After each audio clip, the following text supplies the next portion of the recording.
তাসবিহ তাহলিল জিকির আজকার করলে নেকি হয়। আল্লাহর নবী বলছেন, মানুষ যদি মুখে বলে সুবহানাল্লাহ, তারপরে বলে আলহামদুলিল্লাহ, তাহলে আসমান জমিনের ফাঁকাটা নেকি দিয়ে পূর্ণ হয়।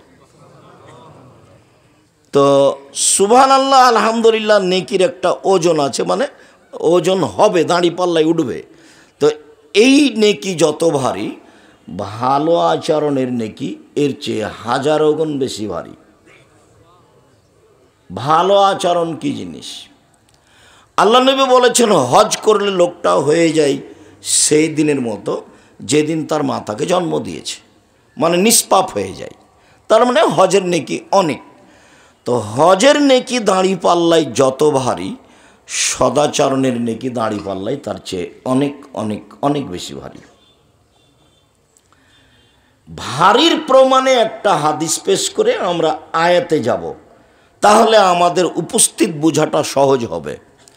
আবু দারদা রাদিয়াল্লাহু তাআলা আনহু একজন বিশিষ্ট সাহাবী বলছেন যে আল্লাহর নবী বলেছেন, ইন্না আসকালা শাইইন ইদাউ ফি মিজানিল মুমিন ইয়াউমাল কিয়ামা খলকুন হাসান।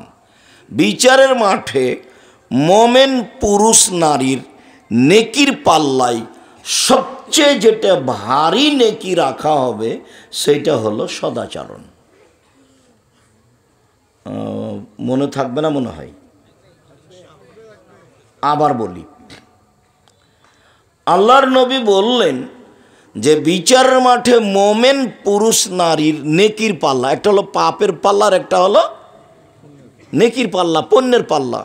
তো পুণ্যের পাল্লাতে যেটা সবচেয়ে ভারী নেকি রাখা হবে সেইটা হলো মানুষ যে মানুষের সাথে ভালো আচরণ করে, এতে যে নেকি পায় সে নেকিটার ওজন হবে সবচেয়ে ভারী। এ কথা মুহাম্মদ সাল্লাল্লাহু আলাইহি সাল্লাম বলেন। ভারী উল্লেখ করতে গিয়ে তিনি 10-5 ভারী বলেননি, হাজারো লাখো গুণ বেশি ভারী। মানে ওই শব্দটাকে বলে ইসিম তাবজিল, যেটা আপনারা বুঝতে পারবেন না। এভাবে দেয়, এটা মিস করে খাওয়ার উপযুক্ত পানি দিতে হয়। কি তোমরা কি বুঝো না নাকি? বলছিলাম যে আমরা একটা হাদিস পেশ করলাম, যা রাসূল সাল্লাল্লাহু আলাইহি সাল্লাম বলেছেন যে নেকির পাল্লায় মোমেন পুরুষ নারীর সবচেয়ে ভারী নেকি হলো সদাচরণের নেকি। তো সদাচরণ কি জিনিস? ভালো কথার নাম সদাচরণ, ভালো কর্মের নাম সদাচরণ। লোকে বলে লোকটার স্বভাব ভালো, এই যে ভালো আচরণ। লোকে বলে যে লোকটার চালচলন ভালো, এভাবে বলে না মানুষে? তো এটাই হলো নেকির কাজ, এটাই। এখানে আর একটা কথা বলে আমরা আমাদের আলোচনায় ধারাবাহিকভাবে আগাই। নেকির পাল্লায় সবচেয়ে ভারী নেকি নয়, তবে ভারী নেকির আর একটা আমল আছে। সেইটা হলো আবু হুরায়রা রাদিয়াল্লাহু তাআলা আনহু বলেন, রাসূল সাল্লাল্লাহু আলাইহি সাল্লাম বলেছেন, কালেমাতানে, দুইটি বাক্য, ইবাদতের দুইটা বাক্য, খাফিফাতানে আলাল লিসানে, মুখে উচ্চারণে হালকা। ওটা কিন্তু ইবাদত, মানে পড়তেই হালকা, আবার পড়ার জন্য অজু লাগে না। একটা ইবাদত করতে অজু লাগে, করতেই হবে। বলেন তো সে ইবাদতটা কি? সালাত, নামাজ, সালাত। ও আপনি অজু ছাড়া করতে পারবেন না। আরেকটা ইবাদত আছে, ওটা খুব দামি ইবাদত, কিন্তু অজু লাগে না। কি সেটা? হজ। হজ দামি ইবাদত, হজ নয়, দামি ইবাদত। সেম রোজা, সেম। আর আরেকটা ইবাদত আছে, তাতে টাকা খরচ হয়। বলেন তো সেটা কি? সেটা হলো হজ। ইবাদত করতে টাকা লাগে, আজীব ইবাদত। ইবাদত করতে টাকা লাগে। তো এই যে আমি দুইটা বাক্য বলবো, এতে পড়তেও ভারী নয়, অজুও লাগে না, টাকাও খরচ হয় না। 1, 2, হাবিবাতানে ইলার রহমানে, বাক্য দুটি রহমানের কাছে প্রিয়, অতীব প্রিয়। সাকিলাতানে ফিল মিজানে, আর বিচার মাঠে দাঁড়ি পাল্লায় এই বাক্য দুটি ওজনে ভারী। সেটা হলো সুবহানাল্লাহি ওয়া বিহামদিহি সুবহানাল্লাহিল আযীম। কোনো বার নেই, যার যা মনে লাগে, যে যেমন পারে সে তেমন বলে নিবে। বলছে যে ফাঁকা পেয়েছিল, কেউ দেখেনি, জিনিস যা পেয়েছে একবারে ব্যাগ ভর্তি করে নিয়েছে। তো ফাঁকা পেয়েছেন, আপনি ব্যাগ ভর্তি করে নেন। সেটা কি? সুবহানাল্লাহি ওয়া বিহামদিহি সুবহানাল্লাহিল আযীম। কেউ যে সহজে ব্যাগ ভর্তি করতে চায় না এ কথা ঠিক নয়। কেউ ব্যাগ ভর্তি করতে চায় না এ কথা ঠিক নয়। বহু মানুষ করছে, আমি আর আপনি ফাঁকে আছি। বহু মানুষ পৃথিবীতে করছে, আমি আর আপনি ফাঁকে আছি। আমি করি নাই, সেই জন্য পৃথিবীতে কেউ করে না, এই হিসাব ভুল। এই কথাটা আবার বলেনি। সেইটা হলো এই যে নেকির পাল্লাই ভারী হিসাবে আর একটা ইবাদত আসবে নেকির পাল্লাতে। সেই ইবাদতটা হলো সুবহানাল্লাহি ওয়া বিহামদিহি সুবহানাল্লাহিল আযীম। এটা ইবাদত, ভারী নেকির ইবাদত। এবার আমরা কোরআন মাজিদ থেকে দেখাই সদাচরণের কথা। আল্লাহ তাআলা বলেন, ইদফা বিল্লাতি হি আহসান ফাইদাল্লাযী বাইনাকা ওয়া বাইনাহু আদাওয়া কান্নাহু ওয়ালিয়ুন হামিম। মুহাম্মদ সাল্লাল্লাহু আলাইহি সাল্লাম মানুষের সাথে চলতে ফিরতে আপনি যখন প্রতিউত্তর দিবেন তখন আপনারটা তার চেয়ে ভালো হতে হবে। এটা আদেশ। এই ছেলে, যারা দাঁড়িয়ে এইসব মেশিন যন্ত্রপাতি ঠিক করছে তারা কি সবসময় দাঁড়িয়েই থাকবে? তো তুমি এত চিল্লাচিল্লি করছো কেন? ভদ্রতা কাকে বলে? ধৈর্য কাকে বলে? ধৈর্য কি ঘোড়ার ডিম? আমি আব্দুর রাজ্জাক বিন ইউসুফ, এদেশের শতকরা ৯৫ জন মানুষ মাযহাব মেনে চলে। যাদের সামনে কথা বলার আমাদের বাস্তবে কোনো সুযোগ নেই, কিন্তু যন্ত্রের সাহায্যে আমরা তাদের ঘরের ভিতরে আছি। যার কারণে পৃথিবীর লাখো কোটি মানুষ আমাদেরকে জানে। পৃথিবীর যে দেশেই যায় না কেন, সৌদি আরব হোক, কাতার হোক, কুয়েত হোক, বাহরাইন হোক, মালয়েশিয়া হোক, মিশর হোক, দুবাই হোক, ওমান হোক, লন্ডন হোক, যখন যে দেশে গেছি তখন সে দেশে মানুষ মনে হচ্ছে আমার চেয়ে পৃথিবীর তার কাছে প্রিয় ভালো মানুষ কেউ নেই। তো আমার সামনে বসে কোনোদিন বক্তব্য শোনেনি, আমার সামনে আজও কেউ ছবি ধরতে পারে না। এক সময় এগুলো আমার সামনে খাড়ো করে রাখবে এরকম পরিবেশ ছিল না। যখন আমি বুঝতে পারলাম এর উপকার, তখন আমি বলেছি তোমরা ভালো যন্ত্র নিয়ে সামনে আসো। যার ফল খুব ভালো বুঝতে পারা যায়। ওমান গেছি, তো সন্দীপের এক ছেলে, তার নাম হাবিব, ও বলছে যে আপনি আসবেন বলে আমার গাড়িটা 4 দিনের জন্য আপনার নামে অক্ষ করেছি। 4 দিন এই গাড়িতে কোনো ইনকাম করব না। আমার গাড়িটা 4 বছর হলো শোরুম থেকে বের করা। এখন কেউ যদি গাড়িতে উঠে যদি না বলে যে আজকেই শোরুম থেকে গাড়ি বের করেছো না কি, এই কথা যদি না বলে, আমি হাবিব গাড়ি চালাবো না। তার মানে গাড়ির যত্ন। তার মানে ও কি করে?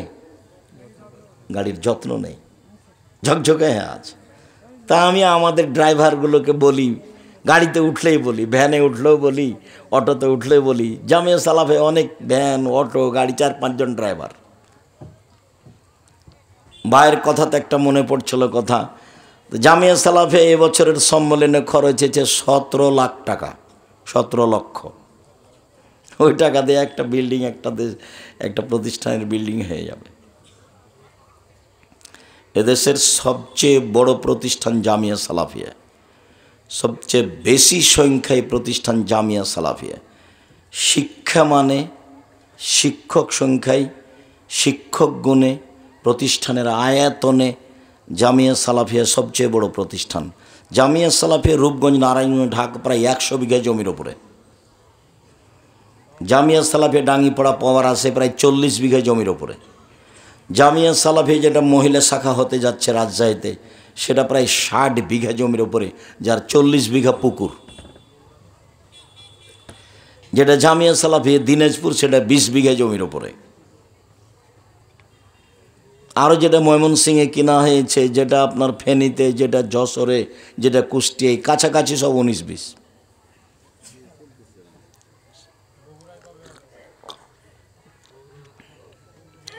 বগুড়া তোমাদের এটা শাখা হিসেবে ঘোষণা দিতে দেখলাম আবদুল্লাহকে সেদিন। এখন এটার পরিধি কি হয় কি না হয়, কতদূর কি হয়, সিলেবাস পরিবর্তন হবে, জামিয়া সালাফের সাথে কতদূর সম্পর্ক, সময়ের গতিতে ধীরে ধীরে জানা যাবে ইনশাআল্লাহ।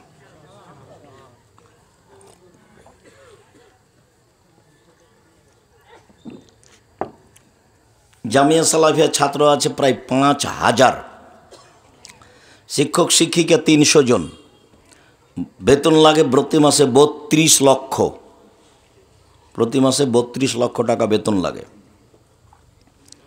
শিক্ষক আছেন ইন্ডিয়ার, শিক্ষক আছেন মদিনা বিশ্ববিদ্যালয়ের, আরও বিভিন্ন পৃথিবীর বিভিন্ন দেশ থেকে সময়ের গতিতে শিক্ষক আসবেন ইনশাআল্লাহ। সম্মানিত দিনী ভাই বোন, বলছিলাম আল্লাহ আমাদের নবীকে আদেশ করছেন ইদফা বিল্লাতি হে আহসান।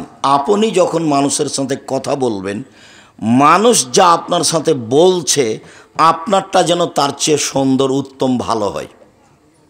সে যাই বলুক, সে যদি গালি দেয় তো আপনারটা পাল্টা গালি তার মতো হবে না, তার চেয়ে ভালো হতে হবে। তার মতো হলে হবে না, তার চেয়ে খারাপের তো কোনো প্রশ্নই আসে না, তাহলে তো সদাচরণ কেটে গেছে। মন্দ কথা সেটা কি সদাচরণ? মন্দ কর্ম সেটা কি সদাচরণ? যার ভিতরে সদাচরণ নেই সেও মন্দটাকে মন্দ বলবে, সেও খারাপটাকে খারাপ বলবে। খারাপটা খারাপই, খারাপটা কোনোদিন ভালো হয় না। তার বাস্তব দেখলে আপনাদের বিগত সরকারকে দেখবেন, আমার মনে হচ্ছিল যে রাস্তাঘাট গাছপালা সবই এ দল করে, কিন্তু যেদিন চলে গেল 45 মিনিট সময়, সেদিন আমি দেখলাম কিরি, আমি তো যা মনে করছিলাম তা তো নয়। যখন মূর্তির পাশ দিয়ে হাঁটতাম তখন ভাবতাম যে এইসব মূর্তি কি কেউ ভাঙবে? না, কেউ যদি না ভাঙে তাহলে ঈসা আলাইহিস সালাম এসে ভাঙবেন। তার মানে ঈসা আলাইহিস সালাম যেদিন আসবেন সেদিন কোনো উঁচু কবর থাকবে না, সেদিন কোনো মূর্তি থাকবে না, সেদিন শুকুর সোর থাকবে না, সব হত্যা করা হবে। সারা পৃথিবী জুড়ে কোনো কবর থাকবে না, সব ভেঙে দেবেন। সেদিন শাহজালালের কবর সিলেটের এমনি ভেঙে দেবে মানুষ। সেদিন কেউ রক্ষা করার থাকবে না, তার আগে কেউ ভেঙে দিতে পারে। এই ছেলেটা বলছে তার আগেই ভাঙবে, হতেই পারে, স্বাভাবিক, হওয়াই স্বাভাবিক। ও তো আল্লাহর নবীর আদেশ, ও তো আল্লাহর নবীর আদেশ, ভাঙতেই হবে, এটা আল্লাহ রাসূলের আদেশ। ওটা এক সময়ে মানুষ বাস্তবায়ন করবে, সময়ের গতিতে করবে। বলছিলাম মহান আল্লাহ বলেন আমাদের নবীকে, জাদেল হুম বিল্লাতি হে আহসান। মুহাম্মদ সাল্লাল্লাহু আলাইহি সাল্লাম, আপনি যখন মানুষের সাথে তর্কে বিতর্কে লিপ্ত হবেন তখন আপনার কথা যেন ওর চেয়ে উত্তম হয়, সুন্দর হয়। জাদেল হুম বিল্লাতি হে আহসান, আপনি মানুষের সাথে মুখামুখি কথা বলুন, কিন্তু আপনার কথা হবে তাদের চেয়ে অতীব উত্তম, সদাচরণ। আল্লাহ তাআলা বলেন ফাবিমা রাহমাতিম মিনাল্লাহ লিনতা লাহুম। মুহাম্মদ সাল্লাল্লাহু আলাইহি সাল্লাম, আল্লাহর পক্ষ থেকে বড় দয়া যে আপনি নরম স্বভাবের মানুষ হয়েছেন, নরম স্বভাব। ওয়ালাউ কুনতা ফাদ্দান গালিদাল কালব, যদি আপনি কঠোর স্বভাবের মানুষ হতেন, কর্কশ স্বভাবের মানুষ হতেন, লানফাযযু মিন হাওলেক, তাহলে মানুষ আপনার পাশ থেকে সরে যেত। পিটিয়ে সেবা নেওয়া যায় অল্প কয়েকদিন, আদর দিয়ে ভালোবাসা দিয়ে সেবা নেওয়া যায় স্থায়ী। যদি আপনার ভাষা কর্কশ কঠোর হতো, আচরণ ভালো না হতো, মানুষ আপনার পাশ থেকে সরে যেত। শুনুন, জরুরি কয়েকটা কথা আপনাকে বলি। এক, ফাফু আনহুম, মানুষের সাথে চলতে গিয়ে মানুষ যে আপনার সাথে অন্যায় করেছে সেটা আপনি ক্ষমা করে দেন, মানুষকে ক্ষমা করতে শিখুন। আল্লাহ বলছেন কাকে? আমাদের নবী মুহাম্মদ সাল্লাল্লাহু আলাইহি ওয়াসাল্লাম। আমরা পরে আছি, শুনুন, মানুষের সাথে চলতে গিয়ে মানুষ যে আপনার সাথে অন্যায় আচরণ করেছেন সেটা আপনি ক্ষমা করুন, আদেশ, আল্লাহ আদেশ করছেন। বিচার নেওয়া পরে, ধ্বংস কামনা করার পরে তারপরে বলছেন ওয়াস্তাগফির লাহুম, মানুষ যে আপনাকে গালি দিয়ে, অকথ্য ভাষায় গালি দিয়ে, দেশ থেকে তাড়িয়ে দিয়ে পাপ করেছে, এর জন্য আপনি আল্লাহকে বলুন, আল্লাহ ওরা আমাকে গালি দিয়ে পাপ করেছে, তুমি তাদের পাপ ক্ষমা করে দাও। সদাচরণ কি জিনিস? সদাচরণ কি?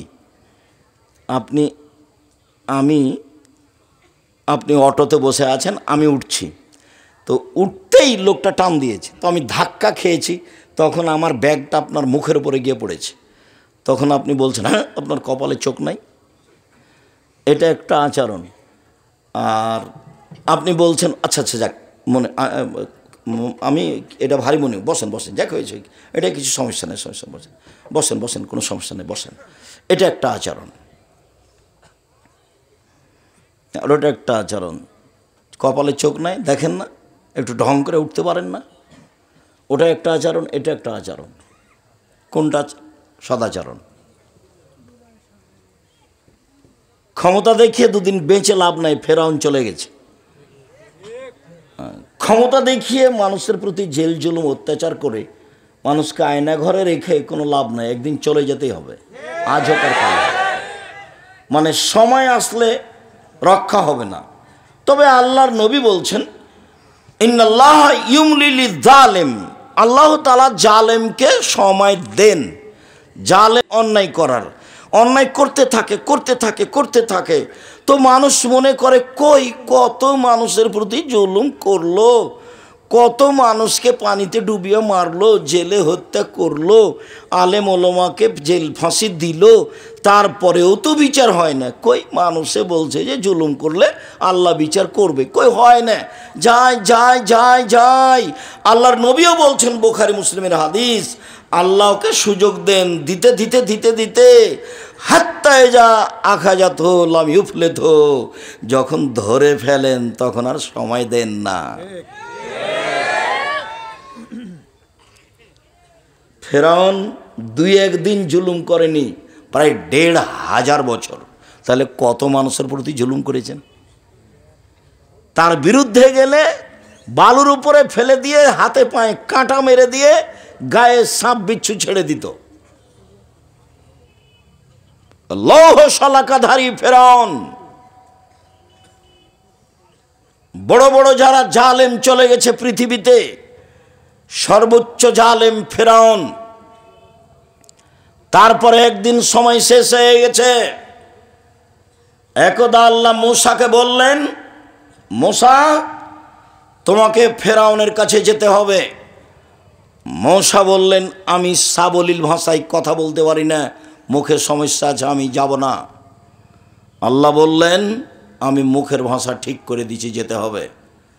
তিনি বললেন, ফেরাউনের পক্ষ থেকে আমার উপর একটা অপরাধের অভিযোগ আছে, আমি একটা অপরাধ করেছি, 1 থাপ্পড়ে আমি 1 মানুষ মেরেছি, এটাও ফেরাউনের পক্ষ থেকে আমার উপরে অপরাধের অভিযোগ, আমি যাব না। তখন আমাকে মারবে। তখন আল্লাহ বললেন, আমি তোমার সাথে আছি, কেমনে তোমাকে মারে সেটা আমি দেখব। তখন মূসা বললেন, ঠিক আছে, তাহলে আমার ভাইকে আমার সাথে দিতে হবে। ঠিক আছে, তাই হলো, মুখ ঠিক করে দিলাম, ফেরাউন মারতে পারবে না, আমি আপনার সাথে আছি। হারুনকে দিলাম, এবার যান। এবার 2 ভাই এসে বলছেন স্বাধীনতা, 2 ভাই এসে বলছেন বানি ইসরায়েলকে ছেড়ে দেন, আমাদের সাথে স্বাধীনতা লাগবে। বানি ইসরায়েলকে এভাবে দাস দাসী করে রেখেছেন কেন, ছেড়ে দেন। তখন ফেরাউন বলছেন, কে তুমি কি সেই মূসা নও যাকে আমি শিশুকালে বহুদিন লালন পালন করেছি? তুমি কি তোমার বয়সের বহু বছর আমার মাঝে ছিল না? হ্যাঁ, ফেরাউন তো তাকে লালন পালন করেছে। তোমাকে কি আমি শিশুকালে লালন পালন করিনি? তুমি কি বহু বছর আমার মাঝে থাকোনি? তুমি যা করেছ তা করেছ, তুমি তোমার কর্ম করেছ, তুমি এক থাপ্পড়ে মানুষ মেরেছ, তুমি বড় অকৃতজ্ঞ। আমার মানুষকে হত্যা করে আমার দেশ থেকে চলে গিয়ে তুমি আমাকে দাওয়াত দিতে আসো, তুমি বড় অকৃতজ্ঞ। মূসা আলাইহিস সালাম বললেন, জি আমি যা করেছি তা করেছি, আমি তখন ভুল পথে ছিলাম, আমি আপনার হত্যার ভয়ে দেশ ছেড়েছি। আমার প্রতিপালক আমার প্রতি দয়া করেছেন, দয়া করে আমাকে জ্ঞানে গুণে পূর্ণ করেছেন, তিনি আমাকে নবী করেছেন। ঠিক আপনি আমার প্রতি অনুগ্রহ করেছেন, অনুগ্রহ করে আপনি খোঁটা দিয়েছেন, খোঁটা দিয়ে আপনি বনী ইসরায়েলকে দাস দাসীতে পরিণত করেছেন। ভাষা পরিবর্তন করে তুমি বড় উদ্ধত স্বৈরাচার, তুমি বড় সীমালঙ্ঘনকারী। ঘোষণা মূসা আলাইহিস সালাম ফেরাউনের সামনে দিলেন। যা হওয়ার তাই হলো। ফেরাউন হত্যার জন্য প্রস্তুতি নিল, মূসাকে হত্যা করতে হবে। তার মানে ফেরাউনের জুলুমের সময় শেষ হয়ে আসছে, ফেরাউনের জুলুমের সময় শেষ হয়ে আসছে। যা হওয়ার তাই হলো। মূসা আলাইহিস সালাম পার হয়ে গেলেন সাগরে, ফেরাউন সাগরে ঢুকে গেল, দুই দিকে পানি দাঁড়িয়ে আছে। ফেরাউন জানে, হুঁশিয়ার মানুষ সচেতন, যে আমি যদি ভিতরে চলে যাই, পানি যদি দুই দিক থেকে চেপে আসে তাহলে কি হবে। এটা তার বুঝের অভাব ছিল না, কিন্তু যখন মানুষ রাগ করে তখন বুদ্ধি কমে যায়। এত খেপেছে ফেরাউন, মূসাকে সে হত্যা করবেই। যার কারণে সে রাস্তায় নেমে গেল, দুই দিক থেকে পানি এসে জমা হয়ে গেল। যখন পানি এসে জমা হয়ে গেল তখন ফেরাউন বলল, আন্নাহু লা ইলাহা ইল্লাল্লাযী আমানাত বিহি বানু ইসরাঈল ওয়া আনা মিনাল মুসলিমিন। আমি ঘোষণা দিচ্ছি আল্লাহ ছাড়া কোনো মাবুদ নাই, আমি মেনে নিলাম তাকে আল্লাহ বলে, যাকে বানিয়েছে বানি ইসরাঈল মেনে নিয়েছে, আমি একজন মুসলিম। ঘোষণা দিল ফেরাউন, আমি একজন মুসলিম। তখন আল্লাহ বললেন, আল আন, এখন, অকাত আসাইতা কাবল, তুমি তো নাফরমান ছিলে ইতিপূর্বে, তুমি তো জমিনে বিপর্যয় সৃষ্টি করেছ।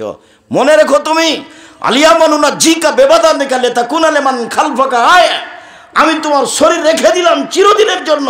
পৃথিবীতে যত মানুষ জুলুম অত্যাচার করবে তাকে জানতে হবে শেষ পরিণতি হবে ফেরাউনের পরিণতি। জুলুম করে রেহাই পাবে না মানুষ। দাঙ্গাবাজি করে, ক্ষমতা দেখিয়ে, দলীয় দাপটে, অর্থ সম্পদের দাপটে, বিদ্যার দাপটে মানুষকে অপমান করে বেশি দিন টিকা যায় না। জুলুমের ফল দুবার ভোগ করতে হবে, একবার ইহকালে, একবার পরকালে। জুলুমের ফল যখন পরকালে ভোগ করতে হবে তখন বিচার আর তাড়াতাড়ি হবে না। যত জালেম আছে সবার বিচার দেরিতে হবে।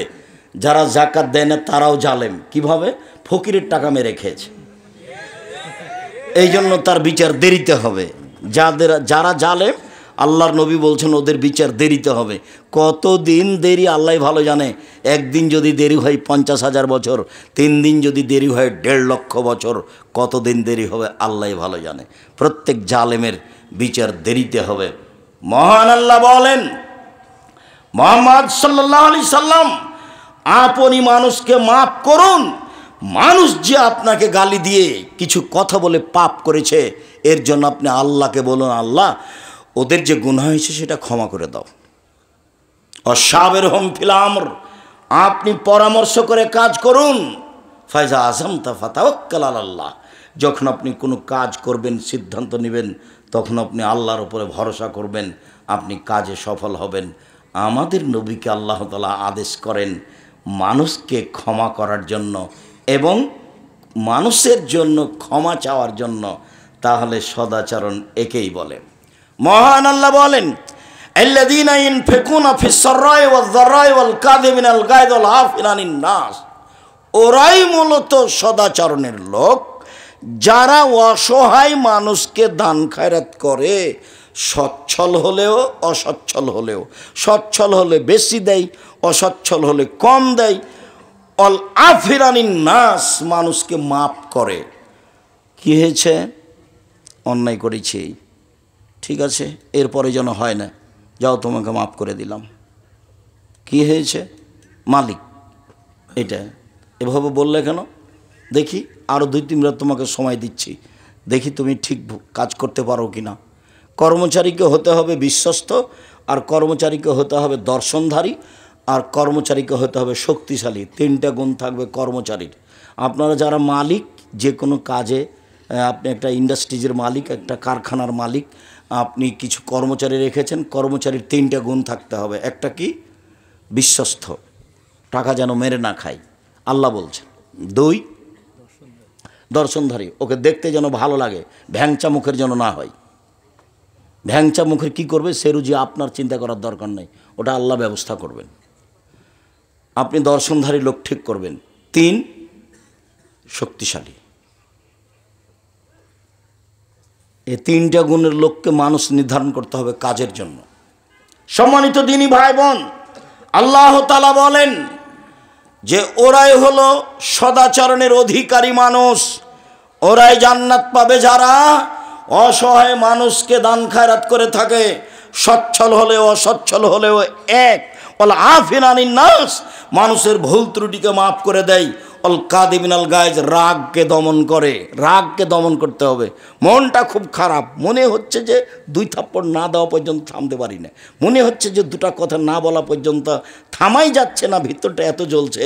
তাহলে আপনি কি বস্তির মহিলা?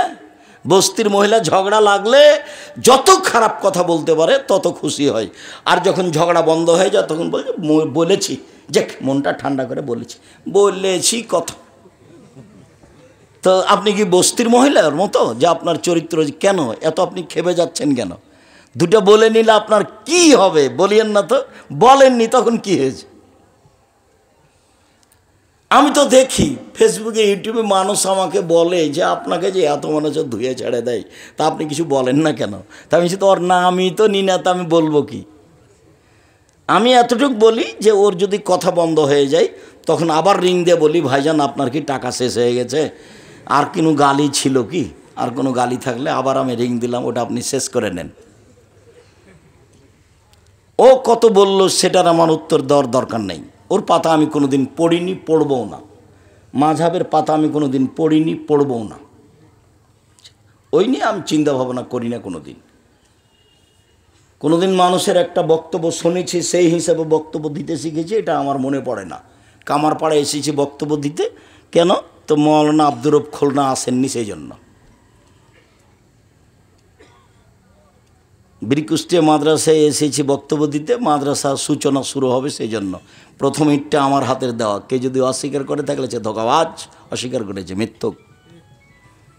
প্রথম ইটটা আমার হাতের দেওয়া।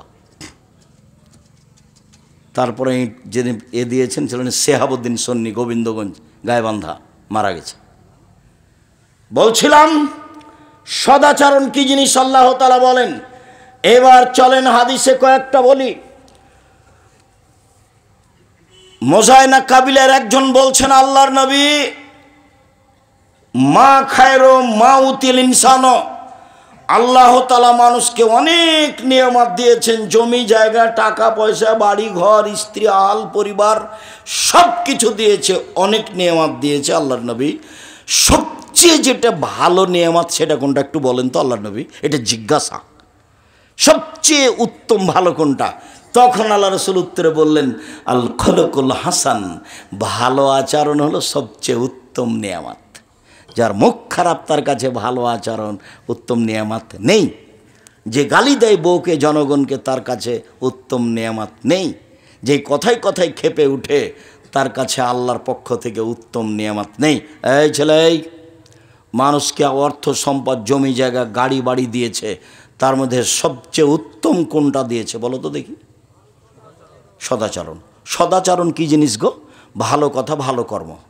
সদাচরণ কি জিনিস? ভালো কথা ভালো কর্ম। লোকে বলে ছেলেটা ভালো, এই যে এটার নাম সদাচরণ। লোকে বলে ছেলেটার ব্যবহার ভালো, এটা হলো ভালো কথা ভালো আচরণ। লোকে বলো ওর স্বভাবই খারাপ, ও দুমুখা, ওর কথা বলছেন কেন, ওর স্বভাব খুবই খারাপ, ওকে দেখতে মন চায় না, ওকে আমি দেখলে ঘৃণা করি, এর নাম খারাপ আচরণ। এই ছেলে বসো, দয়া করে অল্প সময় কাজ দেখাবেন না। যারা আপনারা দিনী বোন আছেন, আপনারা একটু লজ্জাবোধ ইতস্তবোধ করেন। ঢং ঢং করে এসেছেন, হেঁটে আবার ঢং ঢং করে চলে যাচ্ছেন কেন? গেলেন কেন? আজ তো আমি রাত 12টায় আসিনি, আজকে তো আগে এসেছি। আপনি আজকে বাড়ি চলে গেলেন কোন শরমে? আমি আপনার জন্য এসেছি। সারা বগুড়া জেলার যদি আমি প্রোগ্রাম নিই তো কয়েকশো হবে। তো মানুষের বছর বছর পার হয়ে যায়, একদিন আসতে পারি না। তো আপনাদের সুবাদে আসি, আমি আপনার জন্য এসেছি। আপনি চলে যাচ্ছেন মানে? চলে গেলেন কেন? আপনি সংসারের কি বুঝেন? সংসার কিভাবে করতে হয় সেটা আপনি কি জানেন? আপনার বাপ আপনার বিবাহ দিয়েছে, আপনি স্বামীর কাছে গেছেন, সেই জন্য আপনার বাচ্চা হয়ে গেছে। আপনি মা, মা কাকে বলে আপনার কি জানা আছে? দিন রাত আমি বলেছি, সেই জন্য আপনি মা কাকে বলে বলতে পারেন? আপনার বাড়িতে যদি আমি এখনই ঢুকি, তাহলে আপনার নাতি নাতনির অথবা আপনার ছেলের একটা পায়খানা করা পট আছে, সেটা হলো ঘোড়া। তা আমাদের বাড়িতে তো এই পটটা 3 মিনিটও থাকবে না। হয় পট ফিরিয়ে দিব, না হয় মাথা কেটে দেব। পট অবস্থায় আমাদের বাড়িতে থাকতে পারে না, এটা অসম্ভব। আপনার বাড়িতে আছে, আপনি একজন হস্তিনী মহিলা, মাস্টার ডিগ্রি পাস। আপনার স্বামী বলে, আমি আব্দুর রাজ্জাক বৈশাখ জিন্দগিতে আপনাকে আমি মাস্টার ডিগ্রি পাস বলিনি। আপনি একটা রাস্তাঘাটের নিম্ন শ্রেণীর মহিলা, যারা বস্তিতে বসবাস করে, যারা নগ্ন হয়ে চলে, অকথ্য ভাষায় গালি দেয় মানুষকে, জেনার শব্দ উল্লেখ করে গালি দেয়। আপনাকে আমি নিম্ন শ্রেণীর মানুষ মনে করি। কে বলেছে আপনি হেডমাস্টার? আপনার শোকে যে কাঁকড়া আছে, আপনি শিক্ষিত মানুষ মহিলা, কে বলেছে আপনাকে? আমি তো বলিনি কোনোদিন। আপনি বগুড়া বাজার থেকে একটা নিয়ে এসেছেন, তরকারির একটা বাটি কিনে নিয়ে এসেছেন, ছিল কাতল মাছ। আমি তো সেটা কিনবো না। আপনি একটা আয়না কিনে নিয়ে এসেছেন সাদ করে, সেটা হলো রুই মাছ। সেটা কি করে হতে পারে? আপনি একজন শিক্ষিত মহিলা, এটা কিভাবে হতে পারে? শিষ্টাচার কাকে বলে? শিষ্টাচার কি জিনিস? আপনার ছেলে মেয়ে নাতি নাতিন সবাই পুতুল নিয়ে খেলায়, প্লাস্টিকের পুতুল হোক, আরো কিছু হোক, লোহা লাক্কর স্বর্ণের হোক না কেন, আপনি কি দিয়ে নিজেকে শিক্ষিতা মনে করেন? আমি যে হাদিসটি দিনরাত আপনাকে শোনাই, সে হাদিস তো আমি নিজের কথা কোনোদিন বলিনি। সে হাদিস তো বুখারী মুসলিমের হাদিস। জাবের রাদিয়াল্লাহু তাআলা বলেন, আমরা আল্লাহ রাসূলের সাথে যুদ্ধ করে আসছিলাম, বাড়িতে ঢুকবো মদিনায়। আল্লাহ রাসূল বললেন, সবাই তোমরা থামো। থেমে গেলাম। আমি বললাম, আল্লাহর নবী, আমি নতুন বিবাহ করেছি, আমাকে বাড়ি যেতে অনুমতি দেন। আল্লাহ নবী বললেন, ও তুমি নতুন বিবাহ করেছো? কুমারী মেয়ে বিবাহ করেছো, যার কোনোদিন বিবাহ হয়নি, এরকম মেয়ে বিবাহ করেছো, না তালাক প্রাপ্ত মেয়ে বিবাহ করেছো? তো জাবের বললেন, আল্লাহ নবী, আমি তালাক প্রাপ্ত মেয়ে বিবাহ করেছি। তখন আল্লাহ রসুল বললেন, হাল্লা বিক্রান্তলায় বতুলায় বোকা, তুমি কুমারী মেয়ে কেন বিবাহ করলে না? তুমি তার সাথে খেলতে, ও তোমার সাথে খেলতো। তুমি কুমারী মেয়ে কেন বিবাহ করলে না? তুমি তার সাথে খেলতে, ও তোমার সাথে খেলতো। আল্লাহ রসুল যে কথা বললেন, জাবের রাদিয়াল্লাহু তাআলা সে কথার উত্তর না দিয়ে তিনি বলছেন, আল্লাহর নবী, আমার আব্বা উহুদের যুদ্ধে শহীদ হয়েছেন 9 জন মেয়ে রেখে, আমার 9 জন বোন আছে। আল্লাহর নবী, উহুদের যুদ্ধে আমার বাপ শহীদ হয়েছেন 9 জন মেয়ে রেখে, আমার 9 জন বোন আছে। আক্রাহুয়ান আতাজাওয়াজা মিসলাহুন্না, ওদের মতো কম বয়সের বুদ্ধি কম মেয়েকে আমি বিবাহ করা পছন্দ করিনি। বেশি বয়সের মেয়ে বিবাহ করেছি 4টা কারণে। এক, লে তুয়াল্লে মাহুন্না, আমার স্ত্রী যেন আমার বোনদেরকে বিদ্যা শিখাতে পারে। 2, অলে তুয়াদ্দে বাহুন্না, আমার স্ত্রী যেন আমার বোনদেরকে শিষ্টাচার শিখাতে পারে। আপনার মেয়েটার নখ বড় আছে, এটা ভালো শিষ্টাচার? তা আপনি নাকি মা। আমি তো বলেছি এই মেয়েটাকে, এই তুমি তোমার মাকে খালা বলে ডাকে, নাহলে সৎমা বলিও। ও সৎমা, আপনি কেমন আছেন? নইলে তুমি যদি ওটা যদি তোমার নিজ মা হয়, তো তোমার নখটা বড় থাকে কি করে? নবীগণের বৈশিষ্ট্য 10টি, নবীগণের স্বভাব 10টি, নবীগণের খাসলাত 10টি, নবীগণের বৈশিষ্ট্য 10টি, নবীগণের স্বভাব 10টি। সব নবী এই 10টি স্বভাবে রূপান্তরিত ছিলেন। 1, দাড়ি বড় করতে হবে। চেঁচে ফেলা নারীদের সাদৃশ্য, চেঁচে ফেললে অভিশাপ হয়, চেঁচে ফেললে চোখের পাওয়ার কমে যায়, চেঁচে ফেললে স্ত্রী মিলন ক্ষমতা চলে যায়। 2, কাসু সারেব, মোচ কেটে ফেলতে হবে, চেঁচে ফেলা যাবে না, মোচ থাকবে, এটা পুরুষের পরিচয়। 3, কাসুল আজফারে, নখগুলি কেটে ফেলতে হবে। পুরুষ নারী একই হুকুম, নখ কেটে ফেলতে হবে। শিষ্টাচার, বৈশিষ্ট্য, খাসলত, অভ্যাস, নীতি, সব নবীর এরুমি নীতি। না থলে বেতে বগলের লুম উঠিয়ে ফেলতে হবে, ব্লেড ব্যবহার করা হবে না। নারী পুরুষ একই হুকুম। হালাকুলানাতে নিচের লুম পরিষ্কার করতে হবে, ঊর্ধ্বে টাইম 40 দিন। পুরুষ নারী একই হুকুম। পেশাব পায়খানার পরে পানি দিয়ে পবিত্রতা অর্জন করতে হবে। পানি দিয়ে পবিত্রতা অর্জন করে যারা, আল্লাহ তাদের প্রশংসা করেছেন। তবে ঢেল নিয়ে 40 কদম হাঁটতে হবে, পায়ের উপরে পা উঠাতে হবে, খক খক করে কাশতে হবে। এটা হলো নোংরামি। এই নীতি আল্লাহ রাসূল বলেননি। তিনি বলেছেন পানি দিয়ে পবিত্রতা অর্জন করতে হবে। পেশাব পায়খানার পরে পানি দিয়ে পবিত্রতা অর্জন করতে হবে। পানি না থাকলে ঢেল টিস্যু পেপার, আগে ঢেল টিস্যু পেপার, 40 কদম হাঁটা, পায়ের উপরে পা উঠানো, খক খক করে কাশা। এই নোংরা নীতি আল্লাহ রাসূল না করেছেন, তিনি বলেননি। যদি 40 কদম হাঁটাই লাগে পবিত্রতার জন্য, তাহলে তার স্ত্রীকে হাঁটতে হবে না? তার বউ 40 কদম হাঁটবে, পায়ের উপরে পা উঠাবে, খক খক করে কাশবে। তো পুরুষ মানুষ কেমন কেমন ভাববে।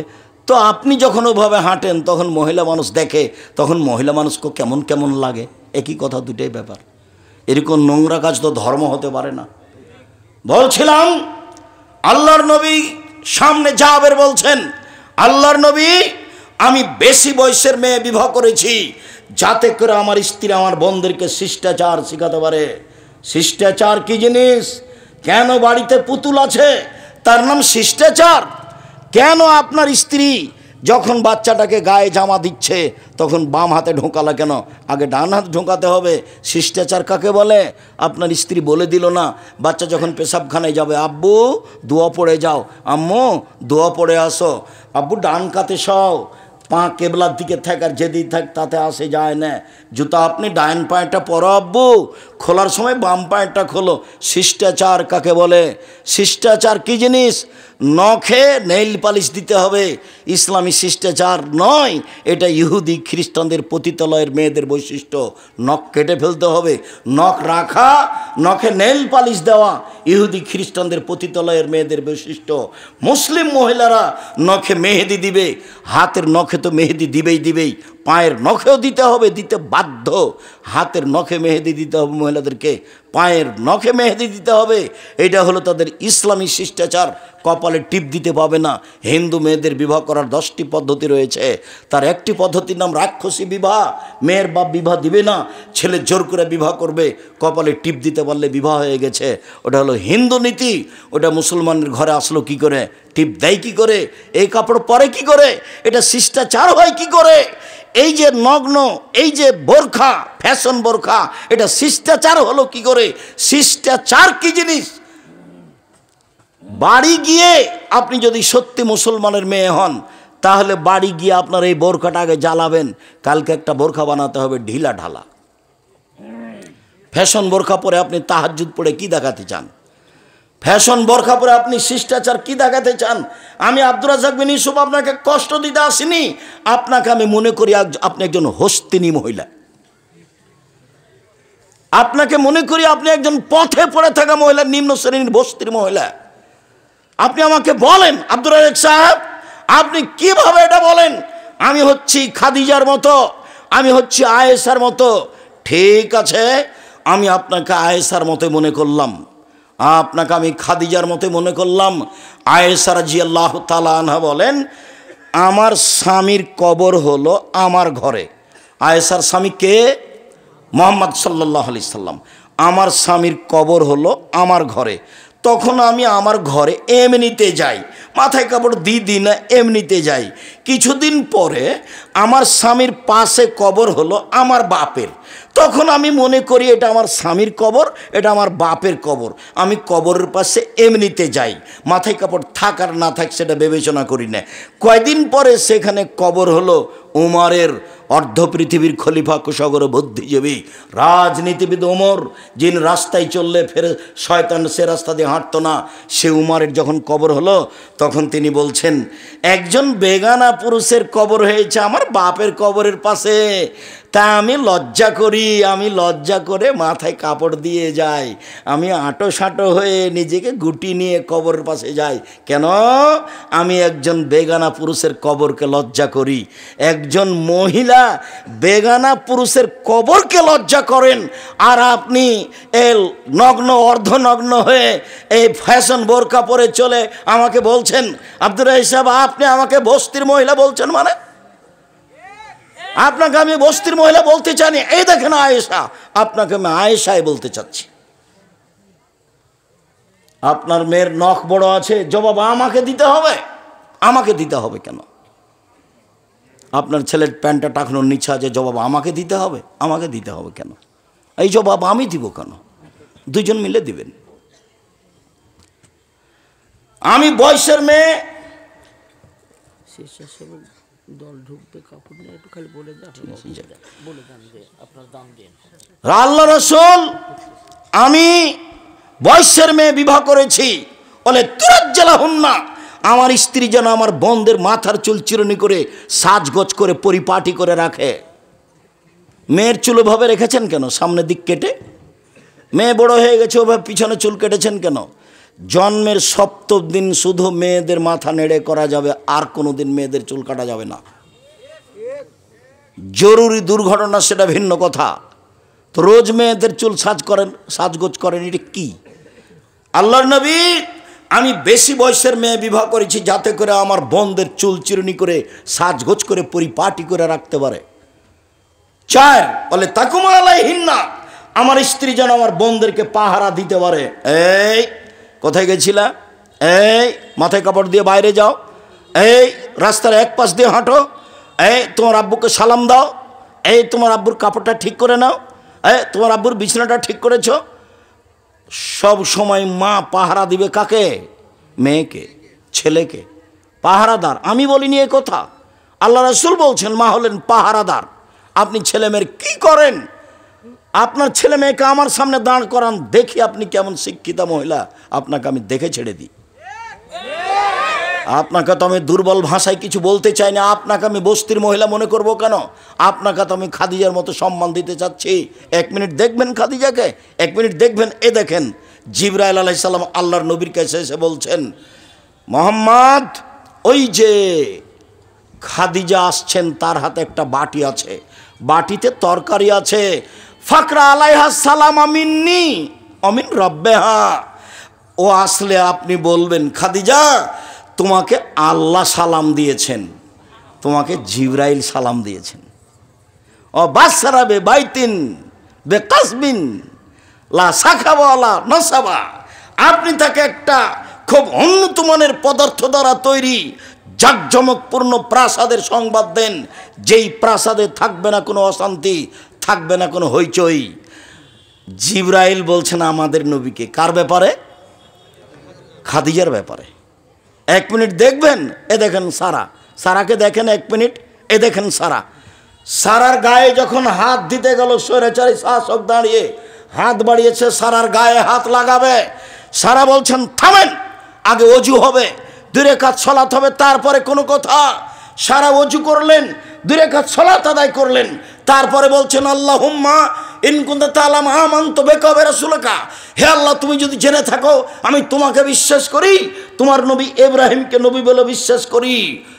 আহসানতু ফারজিলাল্লা জাওজি, জিন্দেগিতে আমার লজ্জা স্থান আমার স্বামী ছাড়া কাউকে ব্যবহার করতে দিনি। এই 3টা কথা যদি ঠিক হয়ে থাকে, হলা তুসাল্লা তালাল কাফেরা, কোনো কাফের যেন আমার গায়ে হাত লাগাতে না পারে।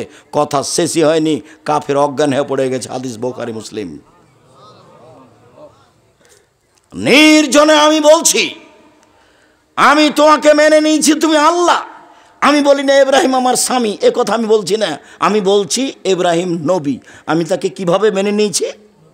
নবী বলে মেনে নিয়েছি। এটা হলো আমার 2 নম্বর কথা। 3 নম্বর কথা, জিন্দেগিতে আমি জেনা করিনি। এই কথা 3টা যদি সত্য হয়ে থাকে, তো এই নির্জনে কাফের যেন আমার গায়ে হাত লাগাতে না পারে। এর নাম সারা।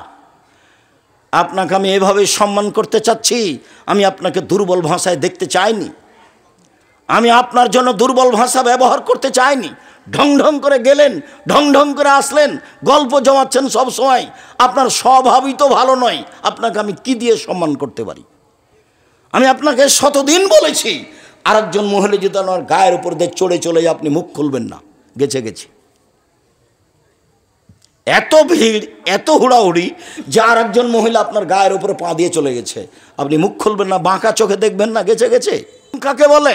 শিষ্টাচার কাকে বলে? উপস্থিত বৈঠকের দিনই মুসলিম ভাই বোন, দাঁত নেওয়া শিখবেন না। দাঁত শব্দ বুঝেন না? দাঁত তুলে নেবো বলে না মানুষে? দাঁত নেওয়া শিখবেন, প্রতিশোধ নেওয়া শিখবেন না। প্রতিশোধ নেই, প্রতিশোধ গেছে, প্রতিশোধ বিদায় করে দিয়েছে। প্রতিশোধ নিয়ে 5 মিনিট বেঁচে থাকতে রাজি নেই, সব ক্ষমার পাল্লাই যাবে। ফল ভালো হবে ইনশাল্লাহ, ফল ভালো হবেই। একদিন ঢাকা ডোমেস্টিক বিমানবন্দরে একজন আমাকে বলছে, এবারে এসে সালাম দিই বলছে খুব জোরে, অত শক্ত করে কথা বলেন কেন? নরম করে কথা বললে হয় না? এভাবে বলছে। তা বলছি যে শক্ত করে না বললে হয় না, এই জন্যই বলি। আবার বলছে না, নরম করে বললে হবে। অত শক্ত করে বলেন কেন? নরম করে বলেন না কেন? নরম করলে বললে হবে। আবার আমি বলছি নরম করে বললে হবে না, এই জন্যই শক্ত করে বলি। আবার খুব চিৎকার করে বলছে। তখন আমি বললাম আল্লাহর নবী খুব শক্ত করে বলতে বলেছেন, সেই জন্যই শক্ত করে বলি। এখন বিমানবন্দর জরিপ করা হোক, যে কয়েকজন লোক বিমানবন্দরে আছে, এই জরিপে যদি আমার কথা বেশি মেনে চলে অন্য বক্তাদের চেয়ে, এইটা যদি না হয়, মানে আমার কথা বেশি মেনে চলে, আলহামদুলিল্লাহ, এটা যদি না হয় জরিপে, আমি আর কোনোদিন বক্তব্য দেব না। তখন চট করে বলছে, হেসে বলছে, মনে কিছু নিয়েন না, আমার সাধ ছিল আপনার মতো করে আপনার সামনে একটু কথা বলবো, সেই জন্য। আসলেই আমার আপনার বক্তব্য আমাকে পরিবর্তন করেছে। আমার একটু সাধটা ছিল আপনার সামনে এভাবে বলবো, সেই জন্য বলেছি, আমাকে মাফ করবেন। আমার একটা বলার সাধ ছিল আপনার সামনে। ভালো, জাজাকাল্লাহ খায়ের, তুমি বলেছ। যখন আমি যে জেলাতে যাই তখনই কিছু মানুষ মাপ চাই, তো আমি বলি ঠিক আছে, মাফ করলাম। সে কি বলেছে সেটা আমার দেখার বিষয় নয়। আমি আমার জীবনে কোনোদিনও অপ্রয়োজনীয় কাহিনী বলিনি, আমি কেসাও বলিনি, অপ্রয়োজনীয় কথাও বলিনি। রাসূল সাল্লাল্লাহু আলাইহি সাল্লামের কথা সম্ভবপর বলার চেষ্টা করি। আবু হুরায়রা রাদিয়াল্লাহু তাআলা আনহু বলেন, রাসূল সাল্লাল্লাহু আলাইহি ওয়াসাল্লাম বললেন, আশ-শাহনু রাহমাতুন আর রাহমাস শাহনাতুন রাহমান, সদাচরণ রহমান থেকে নির্গত হয়েছে। রাহামিম এই শব্দ থেকে সদাচরণ শব্দটা নির্গত হয়েছে। এবার আল্লাহ বলছেন, এই সদাচরণ, মানওয়াসালাকে অসালতহু অমান কাতাকে কাতাতহু, সদাচরণ তোমাকে যে নিবে আমি আল্লাহ তাকে নিব, সদাচরণ তোমাকে যে ছেড়ে দিবে আমি আল্লাহ তাকে ছেড়ে দিব। যার সদাচরণ নেই তার আল্লাহ নেই। কিভাবে খায়? হিন্দু যেভাবে খায়। কিভাবে জমি জায়গা অর্থ সম্পদ কিনে করে বাড়ি গাড়ি, তো হিন্দু যেভাবে করে। আয়েশা রাদিয়াল্লাহু তাআলা আনহা বলেন, রাহিমা মুআল্লাকাতুন বিল আরশে, সদাচরণ আল্লাহর আরশ ধরে ঝুলন্ত। তাহলে একটা সদাচরণের একটা রূপরেখা। আয়েশা রাদিয়াল্লাহু তাআলা বলেন, আল্লাহ নবী বললেন, সদাচরণ আল্লাহর আরশ ধরে ঝুলছে অবস্থায়। তারপরে সদাচরণ বলছে, আমি সদাচরণ বলছি, মান অসালানি অসালাহুল্লাহ, আমাকে যে নিবে আল্লাহ তাকে নিবে। ওমান কাতানি কাতাহুল্লাহ, আমাকে যে ছেড়ে দিবে আল্লাহ তাকে ছেড়ে দিবেন। সদাচরণ এমন একটা জিনিস যা দিয়ে সবচেয়ে দামি জান্নাত পাওয়া যায়। আবু মুসা আশআরী রাদিয়াল্লাহু তাআলা আনহু বলেন, আল্লাহর নবী বলেন, ইন্না ফিল জান্নাতি লা গোরাব ইউরা জাহিরুহা মিন বাতিনিহা বাতিনুহা মিন জাহিরিহা। একটু যেহেতু এটা কমই প্রতিষ্ঠান, সহযোগিতা করতে হয় আমাদেরকে, আর আপনারা করে থাকেন, কোনো দিনই কোনো বছরই খালি পয়সায় আসবেন না। 10 টাকা হোক, 10,000 টাকা হোক, 100 টাকা হোক। আর ওই হাদিসটার প্রতি আমল করো তো, যে দেওয়া হাত ভালো নেওয়া হাতের চেয়ে। আর 10 টাকা দিলে ওটা পূর্ণ হবে, না দিলে ওই পরিমাণ ক্ষতি হবে, হবেই। আমি বুঝতে পারি আর না পারি, না দিলে ক্ষতি হবেই। আমি বুঝতে পারি আর না পারি, যার কারণে কেউ চাইলে দিতে হয়। ছেলেরা এখন আসছে, ওরা চুপচাপ আসবে, আপনারা তাদের হাতে আপনার গতিমতো দিতে থাকবেন। আমি আপনাকে যে অবস্থায় আছি সেটা শোনাই। সবচেয়ে দামি জান্নাত পাওয়া যাবে যে জান্নাতের বাহির থেকে ভিতর দেখা যায়, ভিতর থেকে বাহির দেখা যায়, টকটক করছে, ঝকঝক করছে। তো সাহাবিগণ বললেন, লেমান হাজেহি, আল্লাহর নবী এত দামি ঘর কে পাবে? তখন আল্লাহ রসুল বলছেন, লেমান আলানাল কালামা, যার স্বভাব ভালো সে পাবে, যার সদাচরণ আছে সে পাবে, যার ভালো কথা ভালো কর্ম সেই পাবে। ভালো কথা ভালো কর্ম দিয়ে সবচেয়ে দামি জান্নাত পাওয়া যায়। এইবার যে রুজি বেশি করা চায়, যে আল্লাহ আমার টাকা পয়সা কিছু বেশি হোক, আল্লাহ আমার টাকা পয়সা কিছু বেশি হোক, বা আল্লাহ আমার একটু বয়স বেশি করে দাও, একটু দেখেন। আনাস রাদিয়াল্লাহু তাআলা আনহু বলেন, রাসূল সাল্লাল্লাহু আলাইহি সাল্লাম বলেছেন, মান সাররাহু, যাকে ভালো লাগে, আইয়ুবসাতা লাহু রিজকুহু, তার আল্লাহ রুজি বেশি করে দেখ। যে চায় তার রুজি বেশি হয়ে যাক, তার টাকা পয়সা বেশি হয়ে যাক। ওয়া ইনশাল্লাহু ফি আসারিহি, তার বয়স একটু বেড়ে যাক, আরও কিছুদিন বেঁচে থাক। এইটা যে চাই, সে যেন ফালেসেল রাহেমাহু, সদাচারণ করে। সদাচারণ করলে অর্থ সম্পদ বেশি হয়, সদাচারণ করলে বয়স বেড়ে যায়। আল্লাহ যেটা রেখেছেন পৃথিবী সৃষ্টির 50,000 বছর পূর্বে যেটা লিখেছেন, সেটা কেটে দিয়ে নতুনভাবে লিখে দিবেন। তার 1 নাম্বার কাজ হলো সদাচারণ। 2টা কাজে লিখিত ভাগ্য কেটে বাড়িয়ে দেওয়া হয়। 2টা কাজে, হজ তার মধ্যে নেই, সলাত তার মধ্যে নেই, রোজা তার মধ্যে নেই, তাসবিহ তাহলিল তার মধ্যে নেই, কোরআন তেলাওয়াত তার মধ্যে নেই, তার মধ্যে আছে সদাচরণ। রাসূল সাল্লাল্লাহু আলাইহি ওয়াসাল্লাম বলছেন, লায়াদুল কাদা ইল্লা বিদুআয়ে, দুয়ার মাধ্যমে ভাগ্য পরিবর্তন করা হয়। পৃথিবী সৃষ্টির 50,000 বছর পূর্বে যেটা লেখা আছে সেটা কেটে আল্লাহ নতুনভাবে লিখে দেবেন 2টা কাজে। মনে থাকবে না মনে হয়? 1 সদাচরণ, 2 দোয়া। আল্লাহ তুমি আমার বাড়ি ঘরের ব্যবস্থা ভালো করে দাও, আল্লাহ তুমি আমাকে একটা ভালো পর্যায় পর্যন্ত বাঁচিয়ে রাখো, আমি যেন ভালো ইবাদত করে তোমাকে সন্তুষ্ট করে যেতে পারি।